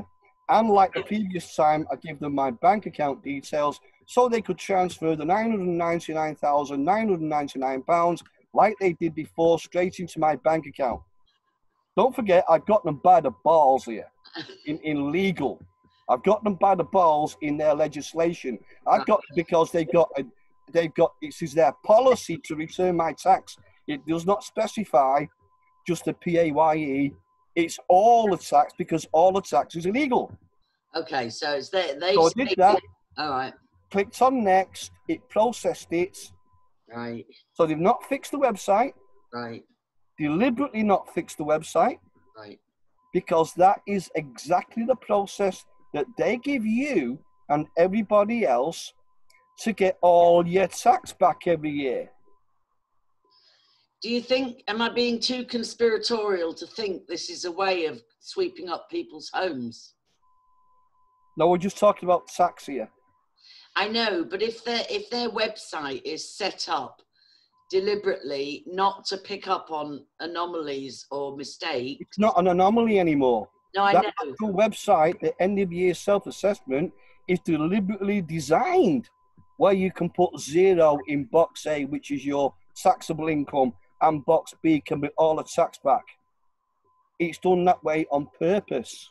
So I didn't make a mistake. Well, I did. I should have made a lot of bigger tax claim the first time around. The website is designed to do that for you and automate it and put the cash in your bank. Right. Because this is their policy. To pay it and argue later. To give you the tax back. And they can't argue with me because I've won the case law. Right. So, but they never transferred that 900. Well, I sat back, arms folded, waiting for the transfer, checking my bank account every day. You know, because that must have been torture. I've got you by the nuts, monkey boy. You know, I've got this letter here. It's from you, Mr. Andy White. And a strange thing happened then. Obviously, I'm in serious financial dire straits still, yeah. And I had a few failed direct debits, paying bills, yeah, which you then make up for and pay the interest, pay the charges. I know. So I'm not abusing the accounts in any way, yeah. But the Co-op Bank, which is the bank that I was with at the time, sent me a letter saying, Mr. Ward, you are abusing your account. Or what does that mean? You know, they're not claiming that I violated the terms and conditions, that I'm abusing the account. And you've got so many days to empty your account because we are going to close it. Right. So what you were doing was standing orders and direct debits were going through and being marked as paid. And then they were bouncing. And then No, I hadn't got enough funds to cover the direct debit, so it didn't go through. Okay. Yeah. Sometimes the way it will show up on a bank account is it shows up, because I went through all this with my ex-husband, it shows up as paid and then it gets reversed and pulled back. Yeah. And then you and get it comes back and then it goes in arrears. Yeah. Yeah. Yeah. Then you're overdrawn. So why did they say you were abusing your account? Was it because it was an unauthorized overdraft? No, I'm not abusing my account because I'm going in within a matter of days. I'm settling up I'm paying the direct debit. I'm paying their fees. So I'm not abusing my account. So was it a regular thing though? You kept having to chase bouncing standing orders and direct. Oh yeah, I mean financial dire straits. It's when I get some cash, you pay the bill. Right. And if you've had a bounce direct debit, you've had a bounce direct debit. Well, that's not abusing the account because you're still bringing it up to date. Yeah. And still complying with the terms and conditions. And you're paying their fees. Yeah, so that's not abusing your account at all. So that's very unreasonable of them in a time of a crash, an economic crash. Right. So what's happened? Now, I've not had any letters from the Inland Revenue saying, Mr. Ward, you can't have this cash or what anything. No contact from the Revenue and Customs to me at all. Right. Not a document, not an email, not anything. Right. And then the Co-op Bank are turning around to close my account. Why? Oh, so that was organised. That was probably set up The in the... Inland Revenue said, shut this guy's account now. Yes. So they can't transfer the funds. That was a I bet that agreement got made in a Freemasons lodge. I don't care where it is. This is how these people, scumbags, work. Oh dear, dear, dear. This is as true as I live and breathe. And I still haven't worked out how and what that was to do with until I went to open a new bank account with the TSB because I need a bank account. I actually considered not having a bank account, but I actually needed a bank account because I do online purchasing of stuff on eBay and sometimes things from China. Yeah. So you can't prove, but you have strong suspicion that the Revenue told the bank to shut your account.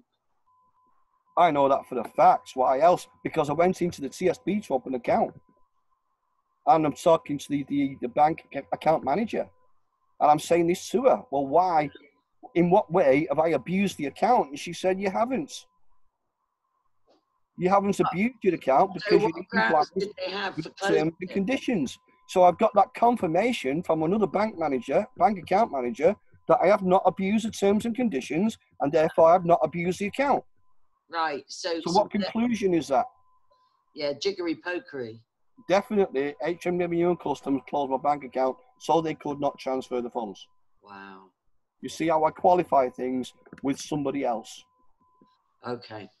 All right. Well, so have you got actions in process to be compensated for all that, for the theft of your house, really? Oh yeah, I've got actions in process. Securitized commercial liens for 1.95 billion. Okay. And you're pretty certain you won't be awarded that money. So what will? No, I'm not expecting to be awarded that money from the Borough Council or anybody else, or the district judge that thief, or the judge that stole my house, because they have all agreed to stand as a surety for a securitized commercial instruments. So it's not going to cost them a penny. They're standing as a surety. Now I've got to go back to the bonds.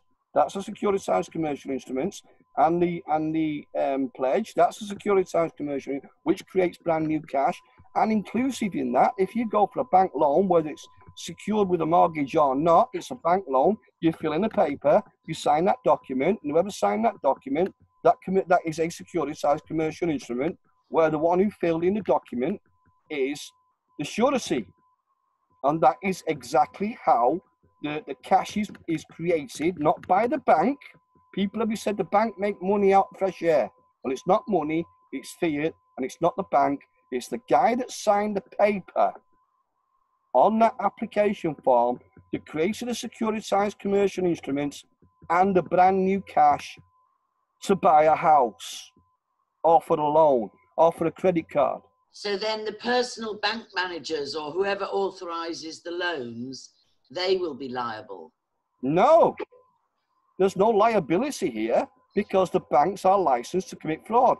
Yes, currently, what's his name? Current Prime Minister, Boris, is liable. Okay. For the criminal fraud. Okay, so he's liable for all the bank fraud in the UK? Yes. Wow. So tell me this. Just tell me like a simpleton, how will you get compensated for only getting 24 grand out of a house that was worth 130? Well, I probably charged the judge that stole my house probably 30 million or something. But that's monopoly. How am I going to cash in the securitized commercial instrument? Yes, I want to know, Joe Blogs, how does that translate? Like, somebody just got good news. How does that translate into good news, money in your account? Right, I'm going to get to it because I love the way. Yes, pressure the crap out of me. Absolutely. Now then, go back to the bond and the pledge and the securitized that created new. So the bank is a commercial vehicle. This is the point I'm trying to get to. And that's all a bank do. They are a commercial vehicle. You take money on deposit. You do online banking for people, or the people do the online banking themselves because it's their account. They don't create money out of fresh air. The people that do the loans create the money out of fresh air with their signature, and the bank is just a commercial vehicle. Yeah? Right. Now, if the banks won't take my security instruments because they're criminals, and I have been in 2 banks to actually cash one of these in, and yes, I get thrown out. Have a nice day, Mr. Ward. Go away, or we will have you arrested for... Yeah. I've been there. You know, I've done this thing. Yeah. So then we need another commercial vehicle, okay, that is not the banks. And there is one. Which is? Crypto. See, I've got a thing about crypto.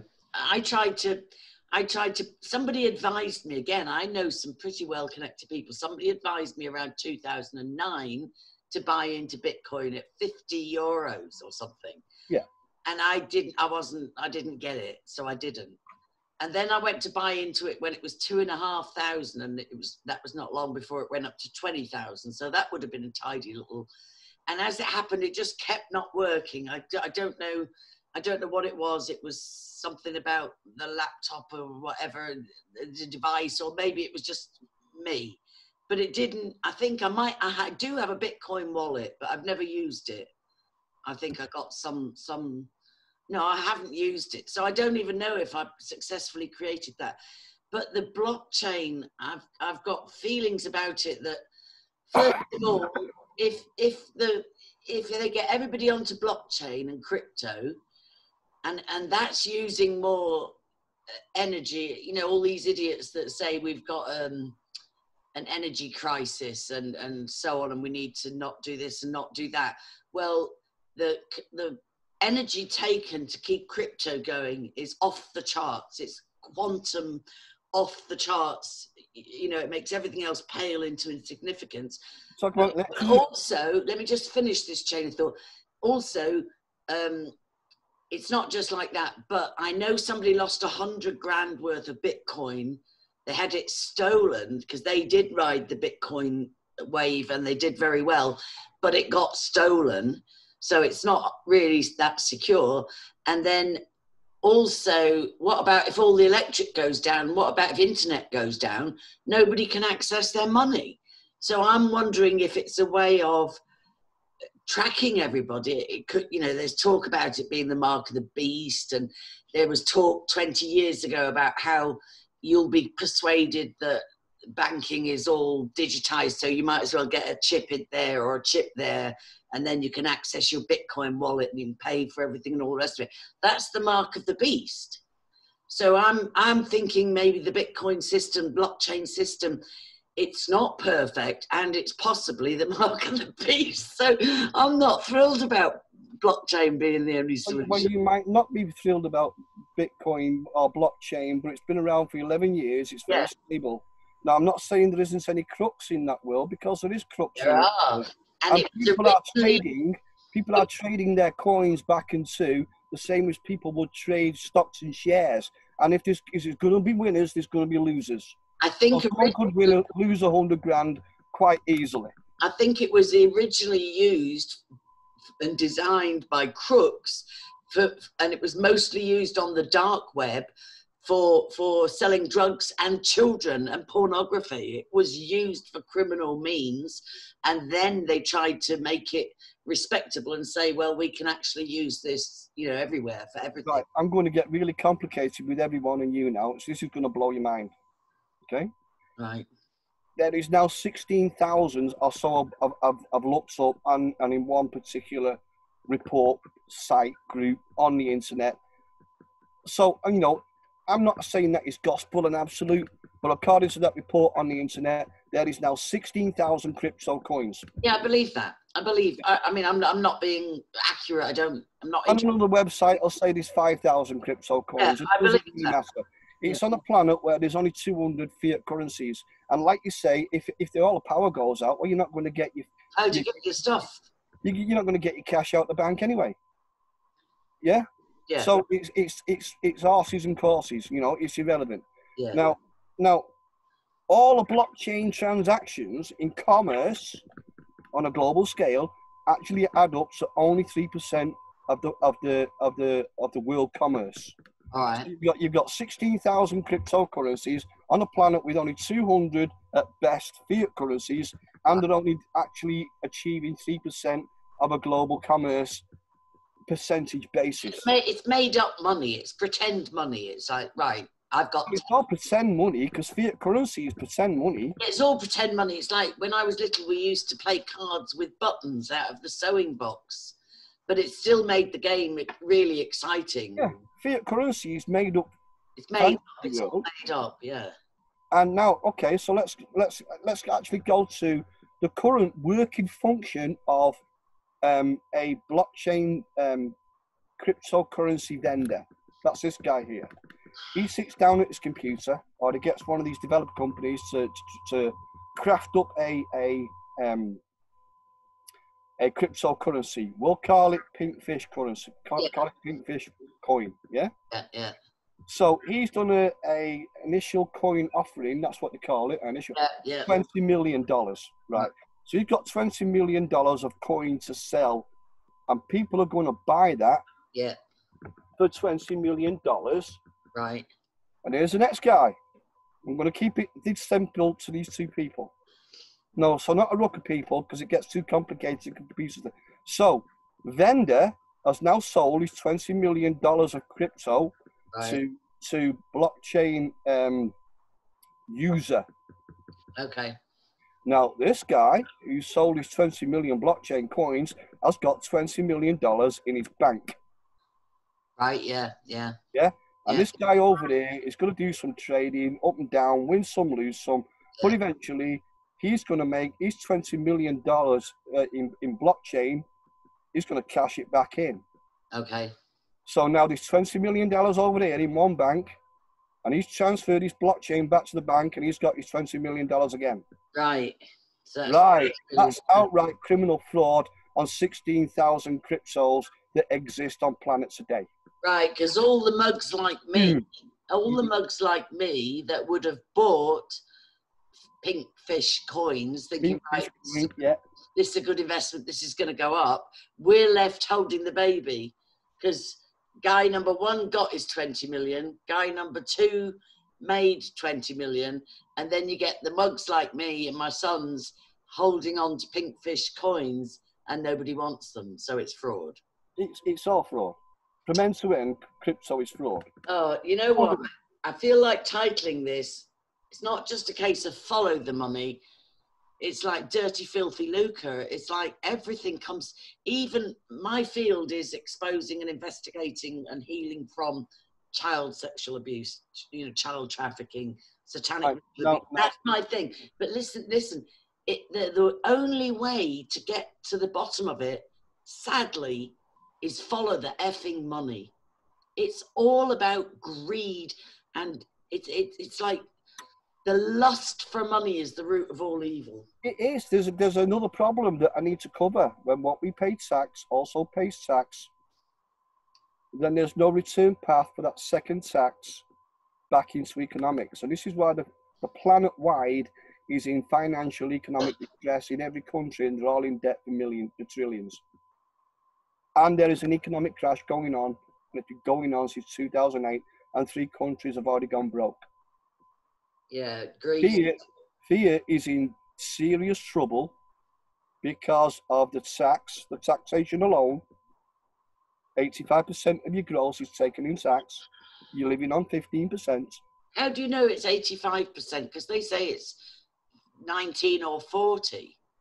Well, because I know the three British Chartered Accountants going back before, when I was still a pipe fitter welder, or I was an electronics engineer at the time, and Mike Miller, who knows these guys, that sit down for 3 days and actually worked out how much tax for every quid. And it was 85%. It was 85. Are you adding in stealth taxes like council tax and speed? All the tax, because you've got tax upon tax upon tax. And if you've read the loaf of bread document, there's a document in that affidavit called the loaf of bread, and it shows you at every stage where the tax is on that loaf of bread, and the tax on a loaf of bread is 85 pence in the pound. All right. Sorry, 85 pence in the pound. Okay, so just wind this up. This is Oh, fascinating. no, we're not close to winding up. This is, it gets close. Right, but we've got to make this in bite-sized pieces that people can digest. Yeah, I'm trying to. I would say to people as well, pause this. If you could only take in half an hour at a time, pause it. But do remember to come, because I sometimes pause in the middle of a video and then I get distracted and I don't go back to it. So I am saying to people, even if you're not in distress with a mortgage, or even if you're not, you know, if it doesn't seem immediately relevant, I would highly recommend that people, if you take it in half-hour chunks, but come back to it. So we'll carry on a bit longer, because I still want to get to my cover letters and who to dispatch these affidavits. Well, you started this, so now we've got to finish it, okay? No, I know. Didn't realise it was going to be so epic. Right, the banks are a commercial vehicle, and that is all they are. I'm listening. Crypto is also a commercial vehicle, and that is all it is. What's happened? It's all right. I'll just get a glass of water. I'm listening. Okay, right. Now, in crypto world, the only function they have to do these exchanges is between fiat and the crypto coin. But what the crypto does not have is a capability to use a securitized commercial instrument to buy crypto coin as well. And not one of the 16,000 crypto coins has got that function. But there's no reason why they should not.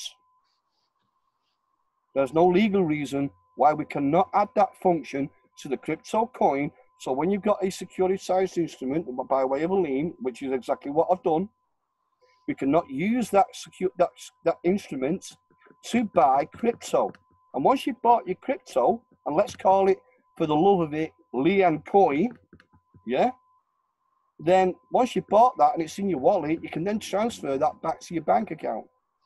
Right, so what you're saying is, without getting... Right, so you're, based on what you've won with liens, or rightfully so, righteously so... Now I've got a means to cash them in. But it would just be by decree, it would just be by saying, I can create a crypto coin based on what's owed to me, even though it hasn't been paid yet. Well, no, it's not because it's not been paid yet. They are standing as a surety. I've made a legal commercial instrument. Okay, so you can create a crypto coin saying this woman and that bank manager and that judge are the surety behind this coin. Behind the security instruments, the commercial instrument that I'm using to buy coin with. Because people buy coin of whatever ilk it is with the fiat dollar or the fiat whatever. Okay. So now instead of using the fiat, we can add the functionality to a crypto coin, or all of them, to be able to use securitized instruments to buy crypto with. And how can you stop fraud in as much as you can prove with paperwork and evidence that you've got liens on these people, but how can you make sure that other people don't go in and just pretend they've got that against Joe? Well, if we've got a platform that provides a commercial function, okay, then we've got a platform providing that commercial function. It's not our responsibility or our job to validate their security instrument. See, just in the wrong hands, I'm just playing this through, sorry if I interrupt a lot. In the wrong hands, what's to stop somebody saying, right, I've got a claim on Angela's house. So, and they do their own jiggery pokery and make up some documents that looks like it says they own my house now. What's to stop them going and purchasing and creating a coin based on that claim if nobody's going to validate it? Or absolutely nothing. Nothing whatsoever. But if they do that, it's therefore fraud in the economics world, which has got nothing to do with the platform and the crypto, and it's got to be taken care of in the world of legal. If someone's committed fraud in the world of legal that's got nothing to do with the crypto itself, then it's got to be dealt with in the world of legal. They've committed the fraud out there. Nothing to do with the platform. But we've already said in the beginning that the word of legal should all transpire on paper. It shouldn't even... See, do we then create... The word of legal does transpire on paper.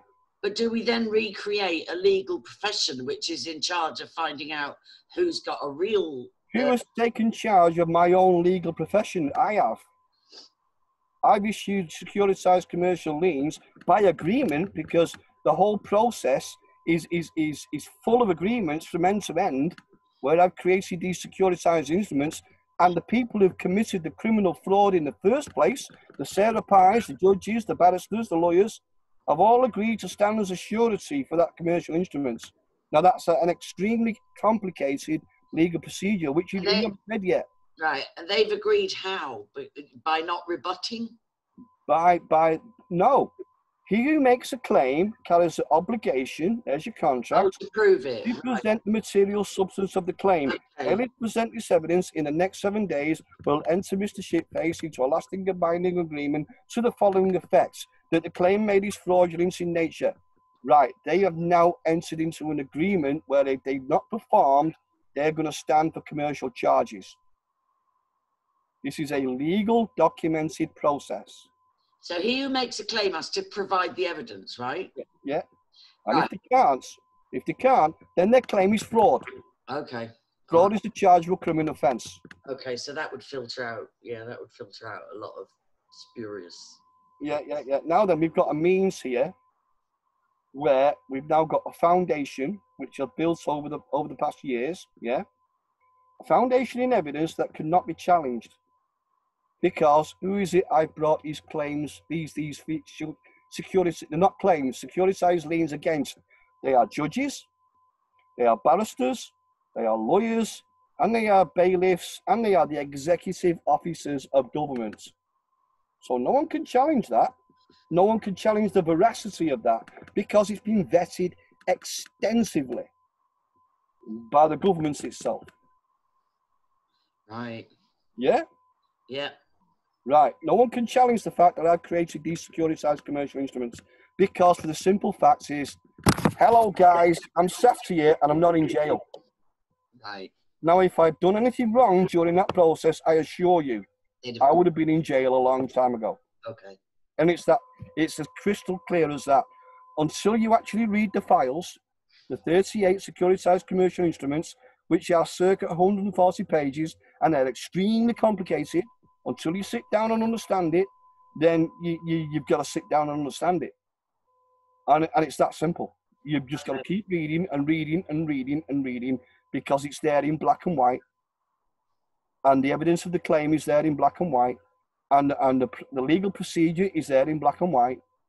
And the foundation in facts that are served upon the state in 2015, our hard evidence, which is the affidavit itself, is there in black and white. And you've only got to read it to understand it. So we have got a means to create current day. Current day is actually 2.5 billion in securitized commercial instruments. And we need a vehicle, and that vehicle is crypto, because that's the only other vehicle that exists that I know of. Okay, well, to turn that instrument back into fiat. Okay, so you've got the possibility of using crypto to write that. No, this is not a possibility. This is currently happening right now. Okay, good. Now I've got one more question. Just like when you established your first precedent, you lost your house through jiggery pokery, and right now with this information that you're putting out, and the likelihood or possibility of people being held personally as surety for monies owed to you. Yeah. What's to stop a corrupt police force, a corrupt legal profession, and a corrupt judiciary from ignoring all of that and taking you out? Like putting you in jail or worse. Bring it on. Put me in jail. I'm saying to the police of this country right now, please, put me in jail. And I've actually said this to the police directly. Put me in jail. Bring it on. Because the day you put me in jail is the day I will walk out with an armed and dangerous militia, which will include the prison guards. This guy knows way too much and he's way too dangerous, and we're going to put your head on a fucking spike. And I will say that every single day. Let's not talk that. Put me in jail. I'm a lady, but you recruit the entire jail, including the staff. So yeah. Again, simplifying it. Why haven't I can understand where that can happen to an extent. You put a good person in jail, and they start sharing their knowledge with other people. Where the fact that the people who put them in jail do not have the authority to put them in jail. Yeah. And the guys that are actually guarding them and the warden, they don't have the authority to keep them there. Right. Now you've got a riot. There's people like Carol Woods locked up in a psych unit. The best we can get Carol Woods out. I'm just trying to get the message across to people how to get Carol Woods out. Okay, how? Right. The writ of habeas corpus is someone who's incarcerated, or no, that's an incorrect word, who is illegally detained. Right. Does the government have the authority to legally detain someone? No, they don't. Does the judge? No, they don't. Does the warden? No, they don't. So it's an illegal detainment, and the writ of habeas corpus is statutes. It's on their books. They've got to comply with it. And that's something that Robert Lazar's do every day. Right, so then John Patterson and Carol Woods and Field McConnell could all have been gotten out, because that's what, what's his name, Kirk Pendergrass wrote on the comments. Do check the comments under the last video, people, and under this, because Kirk Pendergrass said that because there's fighting in the camp of who's looking after Field's situation, he didn't get to serve a habeas corpus. He wanted to get him out with a habeas corpus, and he said the documents that were filed were the wrong documents, written wrongly, and he couldn't get agreement in the camp, and that's why. Well, if it's written wrongly, it's written wrongly, because you only need to serve an habeas corpus on the one that's doing the detaining. Now, if they're in a jail, the detainer is the warden. The warden, yeah. And if they're in a police cell, the detainer is the custody officer. Serve it on him. And then not the court. Don't serve it on the court. I know. And then the horrible thing that happened was they did extradite Field to Florida, where he's never been for decades. Yeah. And he was, spuriously convicted on a domestic violence thing when he's never been there. He hasn't. It's this loophole in the law that they're using where they can say on the internet or by email, this person assaulted me. That's the loophole. But he got extradited after 100 and something days, and then he got a bail hearing, and he represented himself. He looked terrible. He looked gaunt, and he looked whipped. And the prosecution said, right, we want the bail terms to be 100 grand, and he can't use the internet, and we want GPS monitoring on him, and we want something else. And he didn't even argue or negotiate. He just agreed to it all. He agreed not to go on the internet. All he had to say was, that's my only means of income. I need to be on the internet. If I was that guy in front of the judge, I'd have walked out, because I'd ripped the judge a new spleen with what I know. Because let's not talk violence, because I'm trying to make this available to the masses. Yeah. So let's not. I don't mean physically rip the judge a new spleen. You mean I would rape the judge, because the judge has got no authority. Right. And he don't have power of attorney, because the country, the government do not have power of attorney, because 67 million people have not transferred power of attorney. So the bottom line point I'm saying is, if he tried to walk out, he would have been physically restrained by guards, security, police, blah, blah, blah. How do you overcome that? I've already overcome that. I've been dragged into the courtroom. Okay, it was a magistrate's courtroom. With no warrant for my arrest, but they said there was a warrant for my arrest. Right. So I've been in that glass box. And 10 minutes, 15 minutes later, I walked out again. Basically giving them the finger. But because you could prove there was no warrant and no consent and no contract. Well, there's no consent. I didn't actually need to get to that part. Knowing the fact that there was no warrants, I'm now ordering the clerk to get on his computer and get a copy of this warrant in this courtroom, because without that, these proceedings are criminal and illegal and willful and belligerent acts of terrorism. Right. I didn't get anywhere near the fact that a one case law that puts all you monkeys in the bin anyway. So once they realised you knew. Yeah. Now they did. I think with Field they tried to carry on in their robot narrative, and I just let them carry on. And then I spoke down the mic and I said, Yeah, I've heard everything you said. But what if they did have a warrant? Like, for instance, with my raid, where they took my computers and laptops, they produced a bit of paper with a wet ink signature. Now, they took it away with them, but they said it was a warrant. And I know they went to a district court and got an order for Google to release my data. What if they say, here's the warrant? If they've got a warrant, happy days. If I've got an actual real warrant with a judge's name on it and a judge's signature, I'm going to ruin that judge. Because I'm going to take him down to the RCJ at the very least. I'm going to make such a noise because that judge does not have the authority to sign that warrant. Okay, because he hasn't got consent for 67 million wet inks. Correct. All right. Okay. I could make such a noise with that. Huge, and that would have to be national press. I would bind the national press to report the facts, and if they didn't, I would go after them as well. Okay. All right. That's brilliant. That's brilliant. You know, this is the extent of the knowledge of this guy. And if you haven't got your head around it, then you need to read the files and get your head around it. It's that simple. All right. So is there anything else you want to add on that subject? Yes, we are currently in process of creating Lien Coin. Okay. Right now. Praise the Lord. And then once we've got that platform up and running, we can automate, because all you need as the evidence of criminal fraud is a VAT receipt. Wow, it's mind-boggling. Ka-ching. 15 million per VAT receipt. And then, so if you manage to get justice through the blockchain, crypto. Crypto, yeah. So it's just a risk you take that crypto might collapse if society collapses. Well, crypto, if the government and the banks wanted to take down crypto, I'm sure that they have tried and failed. Because don't forget, Boris Johnson and the bank people have got no clue, not the first clue, how the world of the internet and computers work. I've worked in that industry. Right. I can tell you stories about the village idiots in that industry.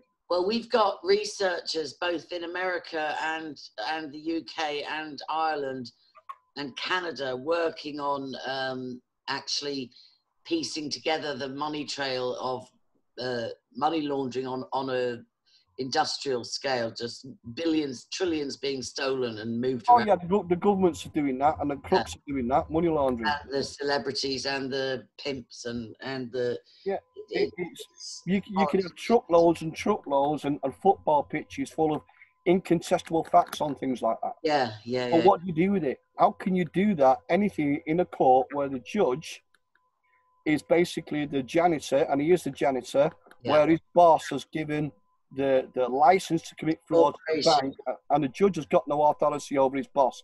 You can't do anything with those truckloads of football pitches full of hard evidence. Right, which is what Gordon Bowden found. Nobody would touch it. The BBC would touch it. Nobody would touch the evidence. The mainstream media and John Patterson, who tried to get the evidence documented and what have you, is in jail. Because they're not courts of law. They are just company offices. Okay, well, long may the good work continue. It's exciting, really. So people are wondering why I just let the house go. Well, I've got a plan. By that time, I've got a plan. So come and take my house. I don't care. Once I've got my documentation from the judge that granted Santander possession of my property, he's now got a £60 million commercial lien against this candy house. My house is only worth 130k. Right. Yeah. So each time they go harder against you, you get the documentation that they're using for the fraud, and that adds to the strength of your case and your argument. And we can make up these figures as we go along, because the fiat currency in every country is based upon confidence and belief, which is nothing. There's a whole world of absolute fairy tale. So all you need to do is take that fairy tale and spin it round and make it work backwards. Right. And these people can't take down the internet, and they can't take down the servers, and they can't do this because they've not got the capability. And guess who puts it back online again? We do, the tech guys. So they're never going to be able to take it down. But there are some tech geniuses working for the dark side, and probably this is where my field of work sadly comes in. Probably they're compromised and blackmailed. Well, the tech genius, I'm a tech genius. So, you know, that's then again a You're scale based on you're using your abilities for good, but there are those that will use it for evil. It's evident. Right, so let's talk about that tech genius on the dark side. If he can cash in a VAT receipt for 15 million, is he still going to stay doing his dark side? Some people do. I was listening to an interview of somebody who'd made a couple of million by the time he was 30. This is back in the 80s or 90s. And he wasn't satisfied with that couple of million, even though he had a fantastic lifestyle. He started dealing drugs on a huge scale. And he said himself in this interview, I don't know why I was so stupid. I had everything I'd always wanted. I'd promised myself I'd be a millionaire at 30. I was worth 2 million. I was flying. What was I thinking to get into the drug scene and start drug dealing, which ended him up in prison for 6 years? Yeah. So I'm saying that evil is evil and there's no logic to it. If you want to keep creating a psychological situation where there's a no-win situation, where there's going to be a dark force, the bogeyman under the bed, that's going to take it all apart, when in that case you're lost and you're lost forever. Yeah, and that's where it comes down to. Here's the guy that defeated all our technical geek crap. The bogeyman does not exist under my bed because I beat the bogeyman.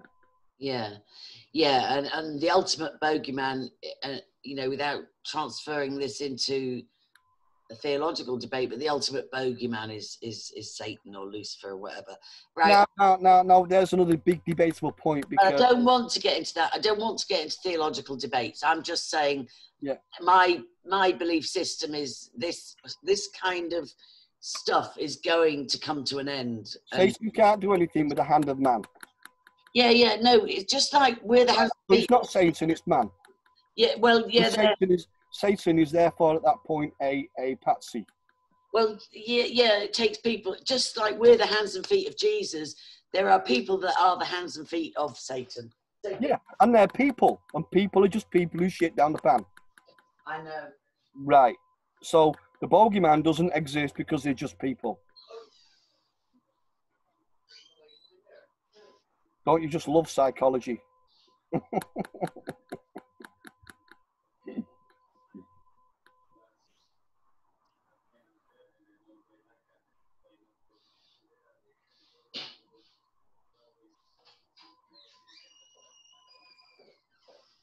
Right, I think this is as much as people can digest in this go.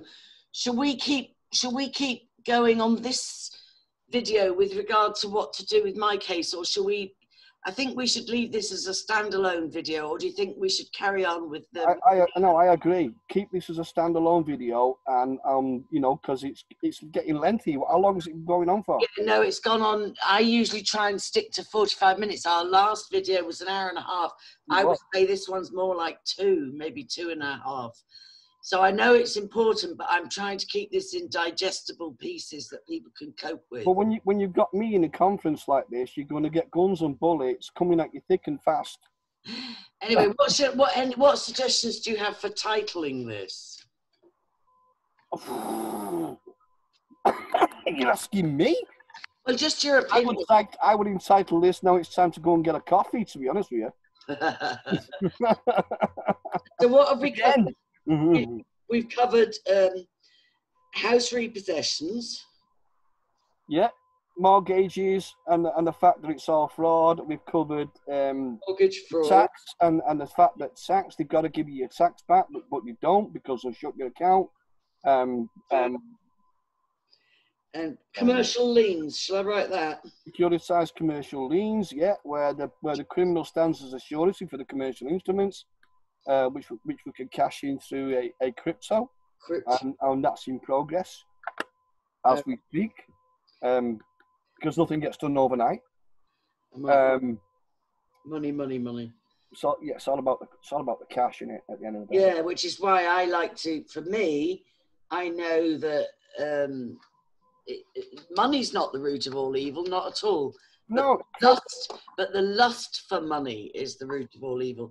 And when this is like I described that guy at 30 with 2 million, still making a lot of money, he got pulled in by the insanity of drug addiction. He thought he was invincible, and he found out he wasn't. He talked about how, I'm talking about Sean Atwood, and he talked about how the drugs he was taking himself made him feel invincible. It was a diabolical kind of headset. So he's clean now. He doesn't do drugs anymore. All right, we'll finish this for now. Baron David Ward on Facebook. I will put a link for the affidavit in here. And when I printed it, I couldn't print it directly off the link that I shared. I had to download it, and then I could. Yeah, you've got to download it and print it from a download. Yeah. So I've done that 3 times. And what should we do? Should we take a half-hour break and then come back and talk about my Ricky Dearman situation? Yeah, let's do that, because it's time for the coffee. You need a coffee as well. It definitely is. Or we can do, no, we'll see. Let's take a half-hour break, and then hopefully we'll be ready to go again. I've got the kids here. The kids, they're in their 20s. I mean, we started out this conversation which was trying to deal with your anxiety. And you talked about that when you first got the tax man saying you're going to jail if you don't. Oh, yeah, I was terrified. Yeah, so I'm saying it is a human. I've done a lot of work on healing, but I'm human as well. And I've had a lot of injuries in my life. So it's easy to go back to default anxiety, you know. I also need to do some language deneuralizing on the use and words, you know. Okay. Last time we were talking, you used the word submit. I know, I caught myself on that the last time. That's just one of many programmed words. Understand, and so on and so forth. Because when I made my statement voluntarily But I need to talk about the fact that how people are subliminally programmed to use that word submit. Let's save that for the next video, because this one's gone way over 2 hours. All right. I'm David Ward on that Facebook, Angela Power Disney or Angie Power Disney on Facebook, YouTube, and my blog is angelascashes.org. And thank you to all the new subscribers. I'm sure a lot of you came because of David's knowledge, and thank you. All right, God bless. I'll talk to you in half an hour. Bye for now.